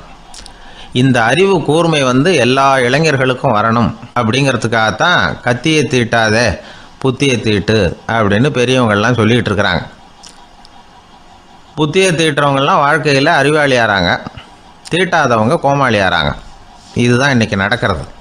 அதனால் அறிவு கூர்மைங்கிறது வேற. இந்த காலத்து ஆசாமி ஒருத்தர் இன்னொருத்தரை பார்த்து கேட்டார், ஏங்க, ஒரு விமானம் இங்கேருந்து புறப்பட்டு 2 மணி நேரத்தில் மதுரைக்கு போய் சேருது. நல்லா கவனிங்க, ஒரு விமானம் இங்கேருந்து புறப்பட்டு 2 மணி நேரத்தில் மதுரைக்கு போய் சேருது அப்படின்னா என்னோடய வயசு என்னன்னு கேட்டார். இவர் கேட்குறதுல ஏதாவது அர்த்தம் இருக்கா? அதாவது இங்கேருந்து புறப்பட்டு 2 மணி நேரம் ஆகுது மதுரைக்கு போகிறதுக்கு, அப்படின்னா என் வயசு என்னன்னு கேட்குறாரு. இதை கேட்ட உடனே அவர் பதில் சொன்னார், அப்படின்னா உங்களோட வயசு 20 அப்படின்னார். எப்படிங்க அவ்வளவு கரெக்டாக சொன்னீங்க அப்படின்னு கேட்டார். வேறு ஒன்றும் இல்லை, எங்கள் பக்கத்து வீட்டில் ஒரு முழு பைத்தியம் இருக்குது, அதோட வயசு 40, அப்படின்னா உன் வயசு 20 தான் இருக்கணும் அப்படின்னார். அரை பைத்தியம்னு முடிவு பண்ணிக்கிட்டார். அதனால் வாழ்க்கையில் அறிவு கூர்மைங்கிறது ரொம்ப அவசியம். அந்த புத்திசாலித்தனம் இருக்கிறவங்க வாழ்க்கையில் வெற்றி பெறுவது நிச்சயம். ஒரே ஒரு ஊரில் ஒரு ராஜா இருந்தார். அவர் பேரில் மக்களுக்கு ரொம்ப மரியாதை. அவ்வளவு நல்லா ஆட்சி புரிஞ்சுக்கிட்டு வந்தார். அவருக்கு வயசாயிட்டுது. அதனால் ஒரு நாள் அமைச்சரை கூப்பிட்டார். இதை பாருங்கள், எனக்கு வயசாயிட்டுது, அதனால் இந்த அரச பொறுப்பையெல்லாம் நீங்கள் ஏற்றுக்குங்க அப்படின்னார். அதுக்கப்புறம் ராணியை கூப்பிட்டார். வா, நாம் இனிமேல் இங்கே இருக்க வேணாம், காட்டுக்கு போய் தவம் பண்ணலாம் அப்படின்னு கூப்பிட்டார். இந்த செய்தி மக்களுக்கு அறிவிக்கப்பட்டது. மக்கள் உடனே கூட்டம் கூட்டமாக அரண்மனைக்கு வர ஆரம்பிச்சுட்டாங்க. மன்னரை போய் பார்க்குறாங்க. அரசே, தாங்கள் வந்து எங்களுக்கு தந்தை மாதிரி, நீங்கள் காட்டுக்கு போயிட்டால் நாங்கள்லாம் இங்கே எப்படி இருக்க முடியும்? எங்களுக்கெல்லாம் எந்த துன்பமும் இல்லாமல் பார்த்துக்கிட்டு வர்றீங்க. இது மாதிரியான ஒரு அரசாட்சி இல்லைன்னா மக்கள் வந்து வாழ்ந்து என்ன பயன் அப்படின்னாங்க. இருந்தாலும் என்ன பண்ணுறது, வயசாயிட்ட காரணத்தினால இந்த முடிவுக்கு வர வேண்டியிருக்குது அப்படின்னாரா ராஜா. அப்படின்னா நீங்கள் காட்டுக்கு போக வேணாம், நாங்கள் போகிறோம். நாங்கள் அங்கே போய் தவம் பண்ணுறோம், வழிபாடு பண்ணுறோம், கடவுள் வருவார், அவர்கிட்ட வரம் வாங்கிட்டு வந்துடுறோம் அப்படின்னாங்களாம். அப்படி சொல்லிவிட்டு உடனே எல்லாரும் காட்டுக்கு போனாங்க. நாட்டு மக்கள் எல்லாரும் ஒட்டு மொத்தமாக வந்து காட்டில் உட்காந்துக்கிட்டு தவம் பண்ணுறதை பார்த்தார் கடவுள். உடனே புறப்பட்டு வந்தார். எல்லாரும் இப்படி வந்து உட்காந்துருக்கிறீங்களே, என்ன வேணும் உங்களுக்கு அப்படின்னு கேட்டார். உடனே மக்கள் எல்லாரும் ஒரு குரலில் சொன்னாங்க, சுவாமி, எங்கள் மன்னன் ரொம்ப நாளைக்கு நல்லபடியாக இருக்கணும். அவர் வந்து மகிழ்ச்சியாகவும் உடல் நலத்தோடும் இருந்தால் தான் நாங்கள் அமைதியாக வாழ முடியும் அப்படின்னாங்க. சரி, அதுக்கு என்ன செய்யணும் அப்படின்னார் ஆண்டவன். எங்கள் மன்னருக்கு இன்னும் ஒரு 100 வருஷம் ஆயுளை கொடுங்க அப்படின்னாங்க. அவ்வளவு தானே, சரி அப்படியே ஆகட்டும் அப்படின்னு சொல்லிவிட்டு ஆண்டவன் போயிட்டார். மக்கள் மகிழ்ச்சியோடு திரும்பி வந்தாங்க. மன்னா, கடவுள் வரம் கொடுத்துட்டார், நீங்கள் 100 வருஷம் வாழ போகிறீங்க அப்படின்னாங்க. இதை கேட்டதும் ராணி ராஜாவை வணங்கி நான் தவம் செய்ய போகிறேன் அப்படின்னு புறப்பட்டாங்க. உடனே மக்கள் என்ன நினச்சாங்க தெரியுமா? ஐயோ, நாம் ராஜாவுக்கு மட்டும்தானே நீண்ட ஆயுள் வேணும்னு வரம் வாங்கினோம், ராணிக்கு வாங்கலையே, அதுதான் கோபத்தில் புறப்பட்டாங்க போல இருக்கு அப்படின்னு நினச்சி வருத்தப்பட்டாங்க. ஆனால் ராணி நினச்சது அது இல்லை. ராணி போய் தவம் பண்ணாங்க, கடவுள் காட்சி கொடுத்தார். இவங்க கேட்குறாங்க, சுவாமி, ராஜாவுக்கு மட்டும் 100 வருஷம் ஆயுள்னு வரம் கொடுத்துட்டீங்க, அப்படின்னா குடிமக்களும் 100 வருஷம் இருக்கணும். இப்படிப்பட்ட குடிமக்கள் இல்லைன்னா அப்படிப்பட்ட அரசன் இருந்து என்ன பிரயோஜனம் அப்படின்னாங்களாம். ஆண்டவன் பார்த்தார், சரி அவங்களும் 100 வருஷம் வாழ்வாங்க, அது மட்டும் இல்லை நீயும் 100 ஆண்டு காலம் வாழ வரமளிக்கிறேன் அப்படின்னு சொல்லிவிட்டு மறைஞ்சிட்டார். இதில் ஆண்டவன் வர்றதும் மறையிறதும் முக்கியம் இல்லை. இதில் கவனிக்க வேண்டியது ஆள்கிறவனின் விசாலமானம், குடிமக்களின் விசாலமானம், ஆள்கிறவன் மனைவியினுடைய விசாலமானம். இப்படி ஒரு நாடு இருந்துட்டுதுன்னா எப்படி இருக்கும் வாழ்க்கை நினச்சி பாருங்கள். அதனால தான் பெரியவங்கள்லாம் சொல்கிறாங்க, இதய வாசல் திறந்தே இருக்கணும், இதயத்தின் கதவுகளை மூடாதீங்க அப்படின்னு சொல்லுவாங்க. என்கிட்ட ஒருத்தர் சொன்னார், என்னுடைய இதய வாசல் எப்பவும் திறந்தே தான் இருக்குதுன்னார். எதனால் அப்படி சொல்கிறீங்க அப்படின்னு கேட்டோம். டாக்டரே சொல்லிவிட்டார், என்னுடைய இதயத்தில் ஒரு ஓட்டை இருக்குது அப்படின்னு, வால்வு சரியில்லையா அப்படிங்கிறார். ஒரு ஊரில் ஒரு ராஜா இருந்தார். அவர் அடிக்கடி காட்டுக்கு வேட்டையாட போவார். சில நண்பர்களையும் கூட அழைச்சிக்கிட்டு போவார். காட்டுக்கு போனதும் ஆளுக்கு ஒரு பக்கமாக போய் வேட்டையாடுவாங்க. சாயந்தரமாக திரும்பி வருவாங்க. மறுநாள் அரண்மனையில் உட்காந்து ஒவ்வொருத்தரும் அவங்க அனுபவங்களை எல்லாம் சொல்லிக்குவாங்க. அவங்க வீரத்துக்கு தகுந்த மாதிரி பரிசை அந்த ராஜா கொடுப்பார். இது மாதிரி ஒரு தடவை எல்லாரும் வேட்டைக்கு போயிட்டு திரும்பி வந்ததும் உட்காந்து பேச ஆரம்பிச்சிருக்கிறாங்க. ஒருத்தன் சொன்னான், தன்னுடைய வீர செயலை பற்றி அளக்க ஆரம்பிச்சிட்டான். ஏன்னா அது எதுக்கு பரிசு கிடைக்க போகுதில்ல, அதனால். அவன் என்ன சொன்னான் தெரியுமா? அரசே, நேற்றுக்கு காட்டில் என்னாச்சு தெரியுமா? எனக்கு நேராக ஒரு சிங்கம் வாயை திறந்துக்கிட்டு வந்துட்டுது. நான் பயப்படவே இல்லை. உடனே ஒரு கல்லை எடுத்து குறி பார்த்து வீசினேன். சிங்கத்து வாய்க்குள்ளே போய் அந்த கல் மாட்டிக்கிட்டுது. அவ்வளவுதான். அந்த சிங்கம் என்னை பார்த்துட்டு பயந்துட்டு ஒரே ஓட்டமாக திரும்பி ஓடி போயிட்டுது அப்படின்னா. ஆஹா பலே அப்படின்னு எல்லாரும் கை தட்டினாங்க. 2வது ஆள் ஒருத்தன் எழுந்திரிச்சான். அவன் சொல்ல ஆரம்பித்தான், அரசே, நான் போன வழியில் 2 பெரிய மலைப்பாம்பு கிடந்தது, என்னை மூங்கிறதுக்கு வந்தது. நான் என்ன பண்ணேன் தெரியுமா? அந்த 2 பாம்போட வாலையும் ஒன்றா சேர்த்து முடிச்சு போட்டுட்டேன். அவ்வளவுதான். அது அங்கே இழுக்க இது இங்கே இழுக்க முடிச்சு நல்லா இறுகி போட்டுது அப்படின்றான். ஆஹா அற்புதம்னு சொல்லி எல்லாரும் கை தட்டினாங்களாம். அடுத்தபடியாக 3வது ஆள் ஒருத்தன் வந்தான். அவன் சொல்ல ஆரம்பித்தான், மன்னா, நான் போன பாதையில் குறுக்க ஒரு ஆறு, அதில் இறங்கி குளித்தேன். யாரோ காலை பிடிச்சி இழுக்கிறது மாதிரி இருந்தது. திரும்பி பார்த்தா ஒரு பெரிய முதலை. நான் உடனே அப்படியே ஒரு துள்ளல் துள்ளி அது முதுகில் போய் உக்காந்துக்கிட்டேன். அதை அப்படியே கரைக்கு நீந்த வச்சேன். கரைக்கு வந்து சேர்ந்ததும் அப்படியே ஒரே துள்ளி குதிச்சு கரைக்கு வந்துட்டேன் அப்படின்றான். அவன் தன்னுடைய வீரத்தை அப்படி சொல்லியிருக்கான். அடடா, எப்பேற்பட்ட வீரம் அப்படின்னு எல்லாரும் கை தட்டினாங்களாம். 4வது ஆள் எழுந்திரிச்சான். மன்னா, நான் போன இடத்துல ஒரு கரடி வந்து என்னை துரத்த ஆரம்பிச்சுட்டுது. நான் ஒரு மலை உச்சிக்கு வந்துட்டேன். அதுக்கப்புறம் ஒரு அடி எடுத்து வச்சாலும் அதில் பாதாளத்தில் விழ வேண்டியது தான். அந்த நேரம் பார்த்து ஒரு பெரிய ராட்சச கழுகு அந்த பக்கமாக பறந்து வந்தது. நான் உடனே அப்படியே உயர எழும்பி அந்த கழுகோட காலை பிடிச்சிக்கிட்டேன். அப்படியே தொங்கிக்கிட்டே வந்தேன்.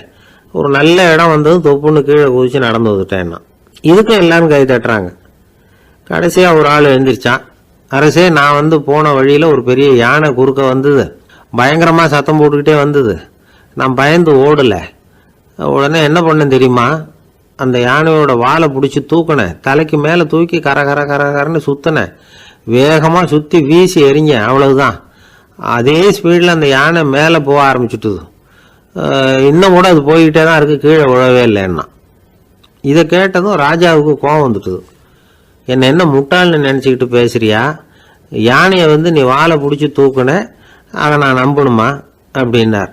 உடனே இவன் பணிவாக பதில் சொன்னான், அரசே, ஒரு சிங்கத்து வாயில கல் மாட்டிக்கிட்டதை நம்புறீங்க, மலைப்பாம்பு வாழை பிடிச்சி முடிச்சு போட்டதை நம்புறீங்க, முதல்ல முதுகில் சவாரி பண்ணதையும் நம்புறீங்க, கழுகு காலை பிடிச்சிக்கிட்டு பறக்கிறதையும் நம்புறீங்க. அப்படி நம்புறப்ப நான் சொன்னதை மட்டும் நம்பக்கூடாதா அப்படின்னு கேட்டானான். பொய் சொன்னவங்கெல்லாம் தலையை தொங்க போட்டுக்கிட்டாங்களாம். ராஜா அவங்கள பார்த்து சொன்னாராம், நீங்கள் எல்லாரும் என்னை முட்டாளாக்கி இருக்கிறீங்க. கடைசியாக பேசின இவன் தான் எனக்கு உண்மை எது பொய் எதுங்கிறத புரிய வச்சிருக்கிறான். இவன் தான் உண்மையான தைரியசாலி அப்படின்னு சொல்லி அவனுக்கே பரிசையெல்லாம் கொடுத்து பாராட்டினாராம். இப்படி ஒரு கதை. உண்மையை நிலைநாட்டுகிறவன் தான் உண்மையான வீரன் அப்படிங்கிறத இதிலிருந்து நாம் புரிஞ்சுக்கணும். இந்த காலத்துல எல்லாம் பொய் சொன்னாதான் பிழைக்க முடியுங்கிறது ஒரு சில பேரோட நம்பிக்கை. ஒரு அப்பாவுக்கு தன் மகனுக்கு பொய் சொல்ல தெரியலையேங்கிற கவலை. பொய் சொன்னாதான் இந்த உலகத்தில் பிழைக்கலாம், ஆனால் இவனுக்கு அது தெரியலையே, அதனால் இவனை அழைச்சிட்டு போய் நடுக்கடலில் விட்டுட்டு வந்துடுவோம் அப்படின்னு அழைச்சிட்டு புறப்பட்டான். கடற்கரைக்கு போனான். மகனுக்கு சந்தேகம், எங்கேப்பா என்னை அழைச்சிட்டு போகிறேன்னு கேட்டிருக்கான். கடலில் மீன் பிடிக்க கற்றுக் கொடுக்க போகிறேன் உனக்கு அப்படின்னானா. நான் ஏற்கனவே மீன் பிடிச்சிட்டேனேன்னானா இவன் மகன். எங்கே அதுன்னு கேட்டிருக்கான் அப்பங்காரன். சுட்டு சாப்பிட்டுட்டேன்னு இருக்கான் புள்ள. அப்பங்காரன் பார்த்தான், சரி நம்ம புள்ள பொழைச்சிக்கோ அப்படின்னு சொல்லி திருப்பி அழைச்சிட்டு வந்துட்டானா. இணை பிரியாத 2 நண்பர்கள் இருந்தாங்களாம். 2 பேரும் விடாமல் சிகரெட் குடிக்கிறவங்க. அதில் ஒருத்தன் செத்து போட்டான். இன்னொருத்தன் அதுக்கப்புறம் 2 சிகரெட்டாக குடிக்க ஆரம்பிச்சானா. ஏன் இப்படி பண்ணுறேன்னு கேட்டிருக்காங்க. நான் ஒரு சிகரெட்டு தான் குடிக்கிறேன், செத்து போன என்னுடைய ஃப்ரெண்டு இருக்கானே செத்து போனவன், அவனுக்காக இன்னொரு சிகரெட்டு குடிக்கிறேன் அப்படின்னு நானா. இது ரொம்ப ஆபத்து, விட்டுடு அப்படின்னு சொல்லியிருக்காங்க. சரின்னு ஒத்துக்கிட்டான். ஆனால் அதுக்கப்புறமும் ஒரு சிகரெட் வீதமாக குடிச்சிக்கிட்டே இருந்தான். சிகரெட் பழக்கத்தை நீ இன்னும் விடலையான்னு கேட்டாங்களாம். அந்த பழக்கத்தை நான் எப்போவோ விட்டுட்டேன், இப்போ நான் குடிக்கிறது என் ஃப்ரெண்டுக்காக அப்படின்னு நானா. இவங்கெல்லாம் எப்படி திருந்துறது? அளவுக்கு மிஞ்சினால் அமிர்தமும் நஞ்சு அப்படின்னு சொல்லுவாங்க. அது உண்மைதான். ஒருத்தருக்கு அளவுக்கு மீறிய புகழ் வந்துட்டுதுன்னு வச்சுங்க, அது கூட ஆபத்தாக போயிடுறது உண்டு. பழங்காலத்துல எல்லாம் கிரேக்க தேசத்தில் ஒரு பழக்கம் உண்டாம். அதாவது யாராவது ஒருத்தரை நாடு கடத்தணும்னா அதுக்கு ஒரு வழி உண்டு. அதாவது ஒருத்தரை நாடு கடத்தணும்னு மக்கள் விரும்புகிறாங்கன்னு வச்சுங்களேன், அவர் பேரை ஒரு மண்பாண்ட ஓட்டுச்சில்லில் எழுதி அதை ஒரு குறிப்பிட்ட பொது இடத்துல போட்டுற வேண்டியது, அவ்வளவுதான். இது மாதிரி பல பேர் போட்டுக்கிட்டே இருப்பாங்க. எல்லாம் அப்படியே குவிஞ்சு போயிடும். அந்த ஓட்டாஞ்சில்லு குவியலில் யாருடைய பேர் அதிகமாக இருக்குதோ அந்த நபரை ஒரு 10 ஆண்டுகள் நாடு கடத்தி விடுவாங்க. இது அந்த ஊர் வழக்கமாக. ஒரு நாள் அந்த குவியலுக்கு பக்கத்தில் ஒரு ஆள் நின்றுக்கிட்டு இருக்கிறான். அவன் கையில் ஒரு ஓட்டாஞ்சில்லு வச்சிருக்கிறான். அதில் யாரோட பேரையோ எழுதணும், எழுதி அந்த இடத்துல போடணுங்கிறது அவன் ஆசை. ஆனால் அவன் படிக்காதவன், அதனால் எழுத தெரியல. யாராவது அந்த வழியாக வர்றாங்களான்னு பார்த்துக்கிட்டே நின்றுக்கிட்டு இருந்தான். ஒரு பெரியவர் வந்துக்கிட்டு இருந்தார். அவர்கிட்ட ஓடினான். கையில் இருந்த மண்பாண்ட சில்லை கொடுத்தான். ஐயா, இதில் ஒரு பேர் எழுதி கொடுங்களேன்னா. அந்த பெரியவர் அதை வாங்கி கையில் வச்சுக்கிட்டு, என்ன பேர் எழுதணும் சொல்லு அப்படின்னா. இவன் சொன்னான், அரிஸ்டைடிஸ் அப்படின்னு எழுதுங்க அப்படின்னா. இதை கேட்டதும் அந்த பெரியவருக்கு அதிர்ச்சி. ஏன்னா அவர் தான் அரிஸ்டைடிஸ், தத்துவ மேதை அரிஸ்டைடிஸ் அவர். இருந்தாலும் நான் தான் அதுங்கிறத காட்டிக்காம அந்த ஆளுகிட்ட கேட்டார். அது சரிப்பா, அரிஸ்டைடிஸ்ங்கிற பேரை எழுத சொல்கிற, அவர் உனக்கு என்ன கெடுதல் பண்ணார்? அவர் பேரை இதில் எழுத சொல்கிறியே அப்படின்னு கேட்டிருக்கார். அதுக்கு இவன் சொன்னானா, அவர் எனக்கு எந்த கெடுதலும் பண்ணலை, அவரை நான் பார்த்தது கூட இல்லை அப்படின்ட்டுருக்கான். அப்புறம் எதுக்காக அவரை நாடு கடத்தணும்னு நீ ஆசைப்படுற அப்படின்னு கேட்டிருக்கார். இப்போ அந்த ஆள் சொல்கிறான், அரிஸ்டைடஸை பற்றி எல்லாரும் பேசுகிறாங்க, அவர் ரொம்ப நல்லவர், அவர் ஒரு பெரிய அறிவாளிங்கிறாங்க, அவர் ஒரு பெரிய வள்ளல், பேரறிஞர், இப்படி எல்லாரும் சொல்கிறத கேட்டு கேட்டு எனக்கு ரொம்ப அழுத்து போயிட்டுது, அதனால தான் வெறுப்பாயிட்டேன் அப்படின்னு நானும். இதிலேருந்து என்ன தெரியுது? நாம் நல்லவனாக இருக்கிறதுல ஒன்றும் இடைஞ்சல் இல்லை. ஆனால் நம்மளை நல்லவன் நல்லவன் எல்லாரும் சொல்ல ஆரம்பிச்சிட்டாங்கன்னு வச்சுக்கோங்க, அப்போ இடைஞ்சல் ஆரம்பம்னு அர்த்தம். எதுவுமே அளவுக்கு மிஞ்சி போகாமல் பார்த்துக்க வேண்டியது ரொம்ப அவசியம். அளவுக்கு அதிகமாக ஆசைப்படாதவங்களில் ஆப்ரஹாம் லிங்கனும் ஒருத்தரான். அவர் ஒரு தடவை தன்னுடைய நண்பர்கள்கிட்ட பேசிக்கிட்டு இருந்தாராம். ஒருத்தர் கேட்டிருக்கார், ஒரு மனுஷனுக்கு கால்கள் எவ்வளோ உயரம் இருக்கணும் அப்படின்னு கேட்டாராம். இதுக்கு ஆப்ரஹாம் லிங்கன் சொன்னாராம், அது என்ன, இடுப்புலேருந்து தரையை தொடுற அளவுக்கு உயரம் இருந்தால் போதும் அப்படின்னாராம். ஆரம்ப காலத்தில் ஒரு குரு, அப்போ ஒரு சீடன் இருந்தான். அது வேடிக்கையான குரு, வேடிக்கையான சீடன். ஒரு ஆசிரமம். ஒரு நாள் ஒருத்தன் அவசரமாக அந்த குருவை தேடி வந்திருக்கிறான். என்ன விஷயம்னு விசாரித்தார் குரு. உங்கள் சீடர் என்னை அடிச்சுட்டார் அப்படின்னு புகார் பண்ணானா அந்த ஆள். குரு சீடனை கூப்பிட்டார். அடிச்சே அந்த ஆளை அப்படின்னு கேட்டாராம். ஆமான் இருக்கான் சீடன். ஏன் அடிச்சே அப்படின்னு கேட்டாராம். இந்த ஆள் உங்களை பற்றி மட்டமாக பேசிவிட்டான், என்னால் அதை தாங்கிக்க முடியல, அதனால தான் அடிச்சுட்டேன்றான். அப்படி என்ன பேசினா அப்படின்னு கேட்டாராம். உன்னுடைய குருநாதர் இப்போல்லாம் அர்த்தமில்லாமல் பேச ஆரம்பிச்சுட்டார் அப்படின்னு சொல்லிவிட்டான், அதனால தான் அடிச்சுட்டேன் அப்படின்னானா. அதுக்காக அடித்தே அப்படின்னாராம். நான் அதுக்காக அடிக்கலை குருவே, இப்பெல்லாம் நீங்கள் அர்த்தமில்லாமல் பேசுகிறதாக அவன் சொல்கிறான், அப்படின்னா இதுவரைக்கும் நீங்கள் அர்த்தத்தோடு பேசினதாகத்தானே அர்த்தம், அது தப்பு தானே, அதனால தான் அடித்தேன் அப்படின்னானா. ஒரு பெரியவர் உட்கார்ந்துருக்கிறார், அவரை சுற்றி அவருடைய தோழர்கள் உட்கார்ந்துருக்கிறாங்க. ஏதோ ஒரு முக்கியமான செய்தியை அவர் அவங்களுக்கு சொல்லிகிட்டு இருக்கிறார். அவங்களும் ஆர்வமாக கேட்டுக்கிட்டு இருக்கிறாங்க. இந்த சமயத்தில் யாரோ ஒரு ஆள் வேகமாக அங்கே வர்றார். வர்ற வேகத்திலேயே எனக்கு ஏதாவது உதவி செய்யுங்க அப்படின்னு கேட்டுக்கிட்டே வர்றார். கேட்கறது உதவி, ஆனால் குரல் மிரட்டுறது மாதிரி இருக்குது, அதட்டி கேட்கறது மாதிரி இருக்குது. இதை கேட்டதும் அந்த பெரியவர் ஆத்திரப்படலை, ஆனால் அவரை சுற்றி இருந்தவங்க ஆத்திரப்பட்டாங்க. இதை பெரியவர் கவனித்தார். கொஞ்சம் அமைதியாக இருங்கன்னார். வந்தவரை கூப்பிட்டார், அவருக்கு சில பொருள்களை கொடுத்தார். என்னங்க இப்போ உங்களுக்கு மகிழ்ச்சி தானே அப்படின்னார். அப்படின்னு அலட்சியமாக அவர் சொல்கிறார். நான் உங்களை நல்ல முறையில் நடத்தினேன்னா அப்படின்னு கேட்குறாரு அவர் மறுபடியும். அதெல்லாம் ஒன்றும் இல்லை அப்படின்னு சொல்லி அவர் சொல்லிகிட்டு இருக்கிறாரு. குரலில் கடுமை குறையில. சுற்றி இருந்தவங்களால இதை பொறுத்துக்க முடியல. கோபத்தோடு அவரை நோக்கி நெருங்க ஆரம்பித்தாங்க. பெரியவர் அவங்களையெல்லாம் தடுத்து நிறுத்தினார். வந்தவரை வாங்க என்னோட அப்படின்னு சொல்லி அழைச்சிட்டு போனார். வீட்டுக்கு போனார். அங்கே போனதும் இன்னும் சில பொருள்களை எடுத்து அவர்கிட்ட கொடுத்தார். இப்போ திருப்தி தானே, நான் உங்ககிட்ட நல்ல முறையில் நடந்துக்கிட்டேனா அப்படின்னார். அவர் முகம் இப்போ தான் கொஞ்சம் மலர்ந்தது. ரொம்ப நன்றி, இறைவன் உங்கள் குடும்பத்துக்கு எல்லா நன்மைகளையும் செய்வான் அப்படின்னு சொன்னார். இதே வார்த்தைகளை என்னுடைய தோழர்கள்கிட்டே சொல்லிட்டீங்கன்னா அவங்க கோபம் தணிஞ்சிரும், வர முடியுமான்னார். கண்டிப்பாக வர்றேன் அப்படின்னாரு. மறுநாள் காலையில் அந்த இடத்துக்கு வந்தார். அதே மாதிரி சொல்லிவிட்டு அவர் போயிட்டார். தோழர்கள்லாம் ரொம்ப வியப்போடு பெரியவரை பார்த்தாங்க. அந்த பெரியவர் தான் நபிகள் நாயகம். அவர் சொன்னார், ஒருத்தன் ரொம்ப ஆசையாக ஒரு ஒட்டகத்தை வளர்த்துக்கிட்டு வந்தான். ஒரு நாள் அந்த ஒட்டகம் கயத்தை அறுத்துக்கிட்டு ஓடி போயிட்டுது. அக்கம் பக்கத்தில் இருக்கிறவங்கெல்லாம் அந்த ஒட்டகத்தை பிடிக்கிறதுக்கு முயற்சி பண்ணாங்க. அதை துரத்திக்கிட்டு ஓடினாங்க. ஒட்டகம் தாறுமாறாக ஓட ஆரம்பிச்சுது. இந்த சமயத்தில் ஒட்டகத்தை வளர்த்தவன் அங்கே ஓடி வந்தான். நீங்கள் அதை ஒன்றும் செய்ய வேணாம், விட்டுருங்க, அதோட சுபாவம் எனக்கு நல்லா தெரியும், அதை சுலபமாக என்னோடய வழிக்கு கொண்டுட்டு வந்துட முடியும், நான் பார்த்துக்கிறேன், விட்டுருங்க அப்படின்னா. எல்லாரும் விலகி போயிட்டாங்க. இவன் என்ன செஞ்சான் தெரியுமா?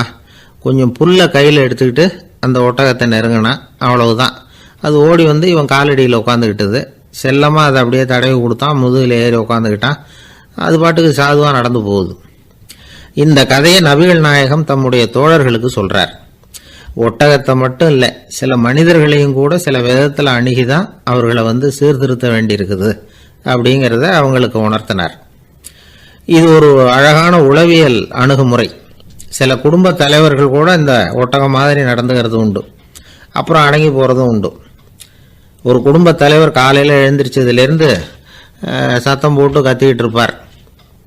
பக்கத்தில் இருந்தவங்கெல்லாம் ஓடி போய் சமாதானம் பண்ணி பார்த்தாங்க. அவர் ஓயறது மாதிரி தெரியல. கடைசியில் அவர் மனைவி வந்தாங்க. நீங்கள் எல்லாம் விலகி போயிடுங்க, அவர் சுபாவம் எனக்கு தெரியும், நான் பார்த்துக்கிறேன் அப்படின்னாங்க. சரின்னு எல்லாரும் போயிட்டாங்க. சாயந்தரமாக பார்க்குறாங்க, அவர் சத்தம் இல்லாமல் ஒரு மூலையில் உட்காந்துருக்கிறார், ரொம்ப சாதுவா. ஆச்சரியமாக இருந்தது. என்னம்மா பண்ணீங்கன்னு கேட்டாங்க.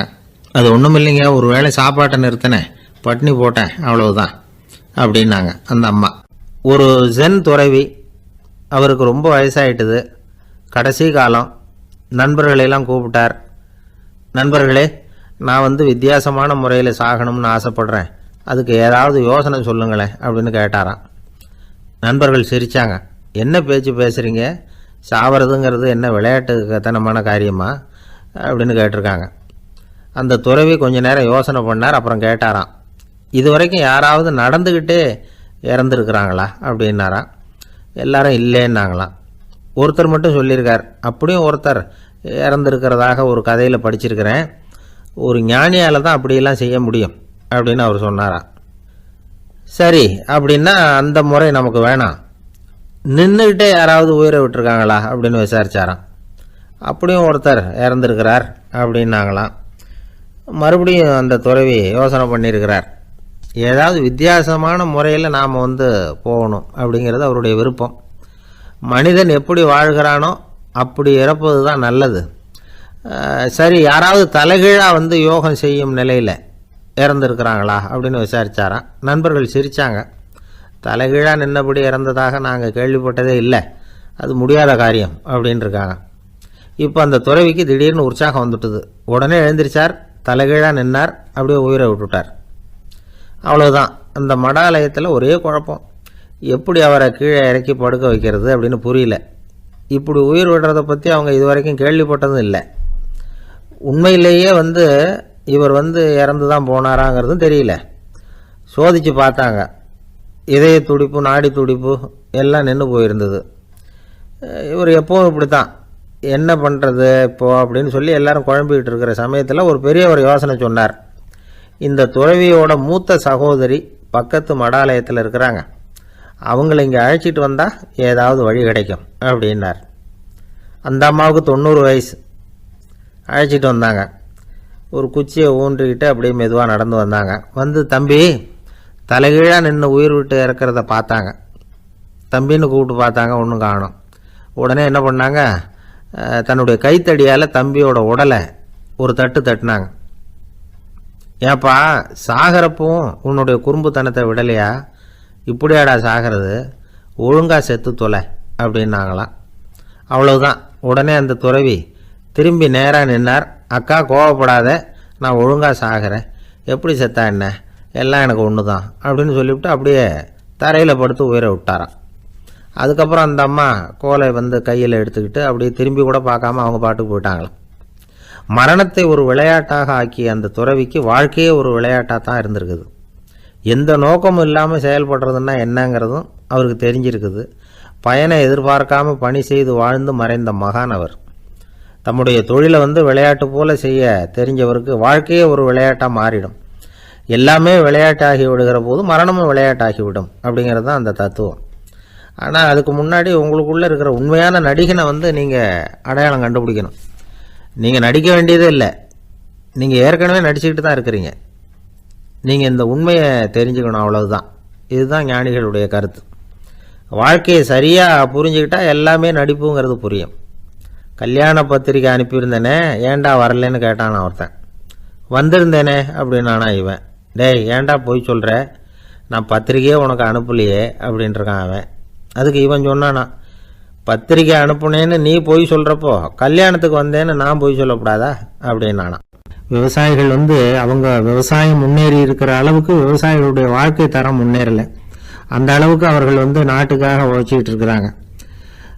அந்த காலத்திலே அதை பற்றி ஒரு கதை சொல்கிறது உண்டு. ஒரு வயசான ஆள் நிலத்தில் ஏறு உழுதுகிட்டு இருந்தாராம். கிழிஞ்சு போன ஒரு சின்ன துண்டை தான் இடுப்பில் கட்டியிருந்தாராம். தலையில் ஒரு கந்தலை சுற்றி இருந்தார். உடம்பு பூரா சேரு, ரொம்ப ஏழை. ஏறு ஓட்டிகிட்டு இருக்கிறவர் வேறு எப்படி இருப்பார்? இருந்தாலும் அந்த ஆள் ரொம்ப ஜாலியாக பாட்டு பாடிக்கிட்டே ஏறு உழுதுகிட்டு இருந்தாராம். உடம்புல தான் அவர் ஏழையை தவிர மனசில் ஒரு ஏழையாக தெரியல. அந்த சமயத்தில் அந்த நாட்டு ராஜா அந்த பக்கமாக குதிரை மேலே வந்தாராம். வேட்டைக்கு போயிட்டு பரிவாரங்களோடு திரும்பி வந்துகிட்டு இருக்கிறார். ரொம்ப செல்வ செழிப்பில் இருக்கிற ராஜா அவர். அவரும் இந்த வயசான விவசாயியை பார்த்துருக்கார். இந்த ஆள் ரொம்பவும் ஏழைங்கிறது அவர் பார்த்தாவே பளிச்சுன்னு தெரியுது.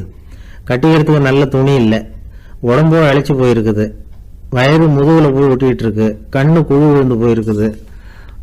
ஆனாலும் முகத்தை பார்த்தா சந்தோஷமாக இருக்கிற மாதிரி இருக்கு. இவ்வளவு உற்சாகமாக பாடிக்கிட்டு இருக்கிறாரு அப்படின்னு ஆச்சரியமாக நினச்சி பார்த்தார் அந்த ராஜா. சரி, அவர்கிட்ட கொஞ்சம் பேச்சு கொடுத்து பார்க்கலாம் அப்படின்னு முடிவு பண்ணார். ஐயா பெரியவரே, இப்படி கொஞ்சம் வர முடியுமான்னாராம். பொழுது போகிறதுக்குள்ளே நான் இந்த வயல் பூரா உழவு ஓட்டி ஆகணும், அதனால் பேசுறதுக்கு நேரம் இல்லை அப்படின்னாராம் அந்த பெரியவர். என்ன அவ்வளவு அவசரமா? மீதி இருந்தால் நாளைக்கு உழுதக்கூடாதா? அது சரி, உனக்கு எத்தனை ஏக்கர் நிலம் இருக்குது அப்படின்னு விசாரிச்சிருக்கார் ராஜா. எனக்குன்னு சொந்தமாக உள்ளங்கை அளவு கூட நிலம் கிடையாது. இது எங்கள் முதலாளியோட நிலம். இதை பூராவும் உழுது முடிச்சாதான் அவர் கூலி கொடுப்பார். நான் கூலிக்கு உழுதுகிட்டு இருக்கிறேன். உங்ககிட்ட பேசிக்கிட்டு இருந்தா அவருக்கு துரோகம் பண்ணது மாதிரி ஆயிடும் அப்படின்னாராம். ராஜா குதிரையை விட்டு கீழே இறங்கினார். வரப்பில் நடந்து அந்த பெரியவர்கிட்டயே போனாராம். சரி, ஒரு நாள் பூரா உழுதான் உனக்கு எவ்வளவு கூலின்னு கேட்டிருக்கார். 8 அணா கூலி கிடைக்கும்னாராம் அவர். இது ரொம்ப காலத்துக்கு முன்னாடி நடந்த ஒரு சம்பவங்கிறதுனால அப்போ 8 அணா கூலிங்கிறது ரொம்ப பெருசு. இருந்தாலும் அதுவும் அந்த ராஜாவுக்கு பெரிய கூலியா தெரியல. இவ்வளவு தானா, இதை வச்சுக்கிட்டு நீ எப்படி காலம் தள்ளுற அப்படின்னாராம். ஒன்றும் கவலை இல்லை அப்படின்னாராம் அவரு. ராஜாவுக்கு ரொம்ப ஆச்சரியமா போச்சு. 8 அணா கூலி வாங்குற இந்த ஆளு கவலை இல்லாம இருக்கிறார், ஏராளமான வசதியோட இருக்கிறன்னா கவலை இல்லாம வாழ முடியலையே அப்படின்னு நினைச்சு பார்த்திருக்கார். அது சரி, 8 அணாவில் எப்படி குடும்பம் நடத்துற அப்படின்னு கேட்டாராம். எனக்கு கிடைக்கிற 8 அணாவில் 2 அணா குடும்பத்துக்கு செலவழிக்கிறேன், 2 அணா பழைய கடனுக்கு கொடுக்குறேன், 2 அணா தர்மம் செய்யறேன், 2 அணா வட்டிக்கு கொடுக்குறேன், ஒரு குறையும் இல்லைன்னாராம். ராஜாவுக்கு ஒன்றும் புரியல. எனக்கு ஒன்றும் புரியலேன்னு இருக்காரு. ஐயா, எனக்கும் என் மனைவிக்கும் 2 அணா செலவாகுது. வயசான அம்மா அப்பா இருக்கிறாங்க, சின்ன வயசுல என்னை காப்பாத்தினவங்க அவங்க. அந்த கடனுக்கு 2 அணா செலவாகுது, அது பழைய கடன். என் தங்கச்சி ஒருத்தி ஆதரவு இல்லாத நிலைமையில தன்னுடைய மகனோட என் வீட்டில் வந்திருக்கிறா, அவளுக்கும் அவள் மகனுக்கும் 2 அணா செலவு பண்றேன், அது தர்மம். எனக்கு 2 பிள்ளைங்க இருக்கிறாங்க, அவங்களுக்கு 2 அணா செலவு பண்றேன், அது வட்டிக்கு கொடுக்கறது மாதிரி. பிற்காலத்துல அவங்க எங்களை காப்பாத்துவாங்க. அந்த வகையில நான் திருப்தியோட வாழ்ந்துகிட்டு இருக்கிறேன் அப்படின்னாராம். ராஜாவுக்கு அர்த்தம் புரிய ஆரம்பிச்சுதான். அந்த பெரிய நிலத்தை விலை கொடுத்து வாங்கி அந்த பெரியவருக்கே தானமா கொடுத்துட்டாராம். இப்போ ஊழவருக்கே நிலம் சொந்தமாயிட்டுது. அன்னையிலிருந்து அரசனுக்கும் ஆறுதல் கிடைச்சுதான். இப்படி ஒரு கதை சொல்லுவாங்க. 8 அணா வருமானத்தை வச்சுக்கிட்டு எப்படி காலத்தை தள்ளுறதுன்னு சொல்றதுக்காக இந்த கதையை சொல்றதாக யாரும் தப்பா நினைச்சுக்க கூடாது. கிடைக்கிறத எப்படி பங்கு போடுறார், எப்படி திருப்தியா வாழறார் அப்படிங்கிறது தான் முக்கியம். அது மாதிரி இன்றைக்கு இந்த பொங்கல் திருநாள்ல உழவர்கள் மனசு மகிழ்ச்சியா இருந்ததுன்னா அது எல்லாரும் மகிழ்ச்சியா இருக்கிறது மாதிரி அர்த்தம். அதனால அவர்கள்ட்ட இருந்து நாம பாடம் கத்துக்கணும். சில உழவர்கள் தங்கள் நிலத்துல விளையறத தாங்கள் சாப்பிட மாட்டாங்க, அடுத்தவங்கள்ட்ட வித்துட்டு சந்தையில போய் வேற அரிசி வாங்கிட்டு வந்துதான் இவங்க சாப்பிடுவாங்க.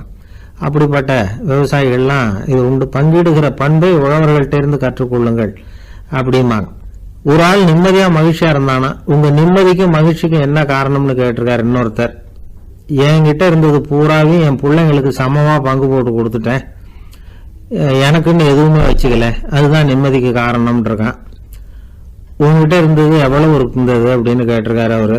மொத்தமா ஒரு 50,000 ரூபாய் இருக்கும் அப்படின்னு இருக்கான். அவ்வளவும் பணமாவே இருந்ததா அப்படின்னு கேட்டிருக்காங்க அவங்க. இல்லைங்க, அவ்வளவும் கடன், அதை தான் பிரிச்சு கொடுத்துருக்கேன் பிள்ளைங்க கிட்ட அப்படின்னு நானா. அவன் நம்பிக்கை இல்லைன்னா இந்த உலகத்தில் நாம் நடமாடவே முடியாது. அவநம்பிக்கையோடு இருந்துக்கிட்டு இருந்தால் என்றைக்கும் அவஸ்தை தான். நாம் நம்புறது நடக்குதோ இல்லையோ அது வேற விஷயம். ஆனால் எதையும் நம்பி தான் நாம் அடி வைக்க வேண்டியிருக்கு. வேற ஒன்றும் வேணாம், ஒரு லாட்ரி சீட்டு வாங்குகிறோம், அது எங்கே நமக்கு விழப்போகுது அப்படிங்கிற அவநம்பிக்கையோடவா வாங்குகிறோம். பரிசு நமக்கு தான் அப்படிங்கிற நம்பிக்கை உள்ளூர இருக்கிறதுனால தான் அதை வாங்குகிறோம். இருந்தாலும் முடிவு வேறு மாதிரி ஆகிடுது, அதுக்காக மனசு சோர்ந்து போகிறதில்ல, அடுத்த மாதமும் சீட்டு வாங்குகிறோம். இந்த நம்பிக்கை தான் மனித வாழ்க்கைக்கு ஆதாரம். ஒரு கடையில் போய் டீ சாப்பிட்றீங்க, அந்த டீ நல்ல டீ தானா, அதில் விஷம் கலந்துருக்குமா அப்படிங்கிற சந்தேகம் வந்துட்டுதுன்னு வச்சுங்க. அதுக்கப்புறம் அதை எப்படி நீங்கள் சாப்பிட முடியும்? நம்பி தான் சாப்பிட்ணும். ரயில் ஒழுங்காக போய் சேருங்கிற நம்பிக்கை இருக்கிறதுனால தான் அதில் ஏறி உட்காடுறோம். லெட்டர் ஒழுங்காக போய் சேருங்கிற நம்பிக்கை இருக்கிறதுனால தான் பெட்டியில் போடுறோம். சரி, நம்ம கதையெல்லாம் நம்மளோட இருக்கட்டும். மனித நம்பிக்கை எந்த அளவுக்கு உறுதியாகவும் அறிவுபூர்வமாகவும் இருக்கணுங்கிறதுக்கு அலெக்சாண்டர் வாழ்க்கையில் நடந்த ஒரு சம்பவத்தை உதாரணமாக சொல்லலாம். இந்த உலகத்தையே ஜெயிக்கணும்னு புறப்பட்டார் அலெக்சாண்டர். ஒரு கட்டத்தில் அவர் சிட்னஸ் நதி கரைக்கு சேர்ந்தார். அந்த சமயத்தில் அவருக்கு கடுமையான நோய் வந்துட்டுது. அவர் கூடவே வந்திருந்த கிரேக்க வைத்தியர்கள் என்னென்னமோ முயற்சியெல்லாம் பண்ணி பார்த்தாங்க. இருந்தாலும் அலெக்சாண்டருக்கு வந்திருக்கிறது என்ன நோய்ங்கிறத அவங்களால கண்டுபிடிக்க முடியல. ஏன்னா அந்த பகுதியில் உள்ளவங்களுக்கு மட்டுமே அதிகமாக வரக்கூடிய ஒரு வினோதமான நோயாக இருந்தது அது. ஆனால் அவர் இருக்கிற இடம் எதிரியோட இடம், பாரசீக மன்னனோட ஆளுகைக்கு உட்பட்ட இடம். என்ன பண்ணுறது அப்படின்னு எல்லாரும் யோசனை பண்ணாங்க. பாரசீக மன்னனோட அரண்மனையில் இருக்கிற வைத்தியர் வந்தால் இந்த நோயை குணப்படுத்தி விடுவார் அப்படின்னு சொன்னாங்க. இருந்தாலும் எதிரியோட நாட்டில் இருக்கிற வைத்தியரை கூப்பிட்டு எப்படி நம்பி வைத்தியம் பார்க்க சொல்கிறது அப்படின்னு சொல்லி எல்லாரும் தயங்கினாங்க. ஆனால் அலெக்சாண்டர் தயங்கலை. பரவாயில்ல, அழைச்சிட்டு வாங்கன்னு விட்டார். உடனே அவரை போய் அழைச்சிட்டு வந்துட்டாங்க. அவர் வந்தார். அலெக்சாண்டர் உடம்பை பரிசோதனை பண்ணி பார்த்தார். சரி, இதை குணப்படுத்தி விடலாம், பயப்பட வேண்டியதில்லை. ஆனால் இதுக்கு ஒரு மூலிகை ரசம் தயார் பண்ணி கொடுக்கணும். நான் போய் அதை தயார் பண்ணிவிட்டு 2 நாளில் திரும்பி வந்துடுறேன் அப்படின்னு சொல்லிவிட்டு போனார் அந்த வைத்தியர். அதே மாதிரி 2 நாளில் திரும்பி வந்தார் மூலிகை ரசத்தோட. இதுக்கு இடையில் அலெக்சாண்டரோட தளபதிகளில் ஒருத்தர் ரகசியமாக ஒரு எச்சரிக்கை கடிதம் கொடுத்து அனுப்பியிருக்கிறான். அதை வாங்கி என்ன விஷயம்னு பார்த்தார். இப்போ உங்ககிட்ட வந்திருக்கிற எதிரி நாட்டு வைத்தியரை நம்பாதீங்க, அவன் கொண்டுகிட்டு வந்திருக்கிற மூலிகை ரசத்தில் விஷம் கலந்துருக்குது அப்படின்னு அதில் எழுதியிருக்கு. அதை பார்த்தார் அலெக்சாண்டர். இருந்தாலும் கொஞ்சம் கூட அலட்டிக்கல. வைத்தியர் கொடுத்த மருந்தை வாங்கி கடகடன்னு குடிச்சுட்டு அதுக்கப்புறம் அந்த கடிதத்தில் இருந்த விஷயத்தை அந்த வைத்தியர்கிட்ட சொன்னார். வைத்தியர் திகைச்சு போயிட்டார். தன் மேலே அலெக்சாண்டர் வச்சிருக்கிற நம்பிக்கையை பார்த்து அவருக்கு ரொம்ப வியப்பு. வைத்தியர் உண்மையிலேயே நல்ல மருந்து தான் கொண்டுகிட்டு வந்து கொடுத்துருக்கிறார், அதில் விஷம்லாம் எதுவும் கலக்கலை. அதுக்கப்புறம் அலெக்சாண்டர் அந்த வைத்தியரை பார்த்து சொன்னாராம், நம்பிக்கைங்கிற அச்சாணியை ஆதாரமாக வச்சுக்கிட்டு தான் இந்த உலகம் சுற்றிக்கிட்டு இருக்குது. எனக்கு எதிரியாக இருந்தாலும் பாரசீக மன்னர் ரொம்ப பெரியவர். அப்பேற்பட்ட மன்னருடைய அரண்மனை வைத்தியர் தொழில் நேர்மை இல்லாதவராக இருக்க மாட்டார்.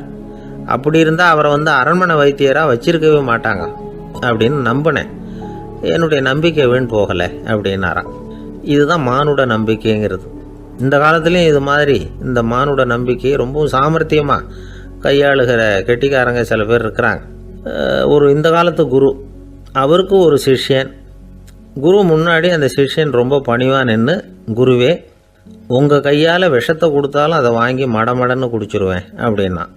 உன்னுடைய குரு பக்தியை மெச்சினேன் அப்படின்னார் குரு. அதுக்கு அந்த சிஷ்யன், அப்படி இல்லை குருவே, உங்ககிட்ட சிஷ்யனாக இருக்கிறத விட உங்கள் கையால் விஷத்தை வாங்கி குடிச்சு விடுறது ரொம்ப நல்லது, அதனால தான் அப்படி சொன்னேன் அப்படின்னா. ரொம்ப நாளைக்கு முன்னாடி ஒரு நாள் கோவலன் நாடகம் நடந்தது. எங்கள் மதுரையில் நடந்தது. அதில் ஒரு முக்கியமான கட்டம். கண்ணகி கிட்ட சிலம்பை வாங்கிக்கிட்டு அதை விற்கிறதுக்காக மதுரை நகருக்கு புறப்படுறான் கோவலன். அந்த சமயத்தில் கண்ணகி பாடுற மாதிரி ஒரு நாடக பாடல் நாடக ஆசிரியர் எழுதினது. அது என்ன பாட்டுன்னா, மா பாவியோர் கூடி வாழும் மதுரைக்கு மன்னா போகாதீர் என்று அப்படின்னு ஆரம்பிக்கும் அந்த பாட்டு. இதுதான் அந்த பாட்டு. இதை கண்ணகி மேடையில் பாடின உடனே கூட்டத்தில் சலசலப்பு. நம்ம ஊர்லேயே நமக்கு முன்னாடியே நின்றுக்கிட்டு மா பாவியோர் கூடி வாழும் மதுரை அப்படின்னு சொல்கிறாங்களே, என்ன தைரியம் அப்படின்னு எல்லாம் குழப்பம் பண்ண ஆரம்பிச்சிட்டாங்க. மக்கள் சத்தம் போட ஆரம்பிச்சிட்டாங்க. எதிர்ப்பு குரல் அது பாட்டுக்கு வர அதிகமாக போட்டுது. கொண்டுக்கிட்டு வா அந்த நாடக ஆசிரியரை, எழுதுனது யார் அப்படின்னு ஒரே சத்தம், கூச்சல். வேறு வழி இல்லை. மெதுவாக மேடைக்கு வந்தார் அந்த நாடக ஆசிரியர். 4 பக்கத்திலிருந்தும் கேள்வி கணைகள். மக்களை பார்த்து கொஞ்சம் அமைதியாக இருங்கோ அப்படின்னு சொல்லிவிட்டு தன்னுடைய விளக்கத்தை சொல்ல ஆரம்பித்தார் அந்த நாடக ஆசிரியர். மா அப்படின்னு சொன்னால் திருமகளாகிய லட்சுமி அப்படின்னு அர்த்தம். பா அப்படின்னா கலைமகளாகிய சரஸ்வதி. வி அப்படின்னா மலைமகளாகிய பார்வதி. மா பாவியோர் அப்படின்னா திருமகளும் கலைமகளும் மலைமகளும், இவங்க மூவரும் அப்படின்னு அர்த்தம். இந்த 3 பேரும் வாழ்கின்ற மதுரை புனிதம் நிறைந்தது, சகல செல்வங்களும் நிறைஞ்சது. அப்படிப்பட்ட ஊரில் நான் அணிந்து கொள்ளும் இந்த சாதாரண சிலம்பை யார் வாங்கிக்குவாங்க அப்படிங்கிற எண்ணத்தோடு தான் கண்ணகி அப்படி சொல்கிறா. அதை நினச்சி தான் நான் எழுதினேன். ஆகவே மதுரையை ரொம்ப சிரமப்படுத்தணும், ரொம்ப மோசமாக எழுதணும் அப்படிங்கிற எண்ணம்லாம் எனக்கு கிடையாது. பெருமைப்படுத்தணும்னு நினச்சி தான் அப்படி எழுதினேன் அப்படின்னு விளக்கம் கொடுத்தாராம். இந்த விளக்கத்தை கேட்டதும் எல்லாரும் ரொம்ப சமாதானம் ஆயிட்டாங்களாம். இப்படி விளக்கம் கொடுத்த அந்த நாடக ஆசிரியர் யார் தெரியுமா? அவர் தான் தமிழ் நாடக உலகின் முதல் ஆசான் சங்கரதாஸ் சுவாமிகள். அவருக்கு நகைச்சுவை உணர்வும் அதிகம். 1920ஆம் ஆண்டு திருநெல்வேலியில் அவர் தங்கியிருக்கிறார் நாடகம் நடத்துறதுக்காக. அவர் தங்கியிருந்த வீட்டில் கொசு மூட்டைப்பூச்சி அதிகமாக இருந்திருக்கு. அவரால் தூங்கவே முடியல. அவர் அனுபவித்த தொல்லைகள் ஒரு பாட்டாக உருவாச்சு. வேடிக்கையாக ஒரு பாட்டு எழுதினாராம். மூட்டையும் கொசுவும் ஒரு வீட்டிலே மீட்டிங் போட்டால் முன்னே நிற்க யாரால் முடியும்? கொசு மோகன ராகம் போல சத்தம் போட்டு முன்னே நின்று செய்திடும் யுத்தம். இதை மறுநாள் நாடகத்தில் கோமாளி வேஷம் போட்ட ஒரு சிறுவனை விட்டு பாட வச்சிருக்காரு. எல்லாரும் சிரித்து ரசித்தாங்களாம். சங்கரதாஸ் சுவாமிகள் கல்யாணமே பண்ணிக்கல, துறவி மாதிரியே வாழ்ந்திருக்கார். தமிழ் நாடக கலைக்கு தன்னையே அர்ப்பணம் பண்ணிட்டவர் அவர். 1922 நவம்பர் மாதத்தில் ஒரு நாள் புதுச்சேரியில் அவர் வாழ்க்கை முடிஞ்சுது. அப்போ அவருக்கு வயசு 55. சங்கரதாஸ் சுவாமிகள் நாடக ஆசிரியர் மட்டும் இல்லை, மேடை நாடக இயக்குனர், தயாரிப்பாளர். அவரே ஒரு சிறந்த நடிகர். ஒரு தடவை சாவித்திரி நாடகத்தில் இவர் யமதர்மனா வேஷம் போட்டு நடிச்சிருக்கிறார். நாடகம் பார்த்துக்கிட்டு இருந்த கருவுற்ற ஒரு பெண்மணிக்கு பயத்தினால அங்கேயே குழந்தை பிறந்துட்டு தான். அந்த நிகழ்ச்சிக்கு அப்புறம் இவர் இந்த வேஷம் போடுறப்போலாம்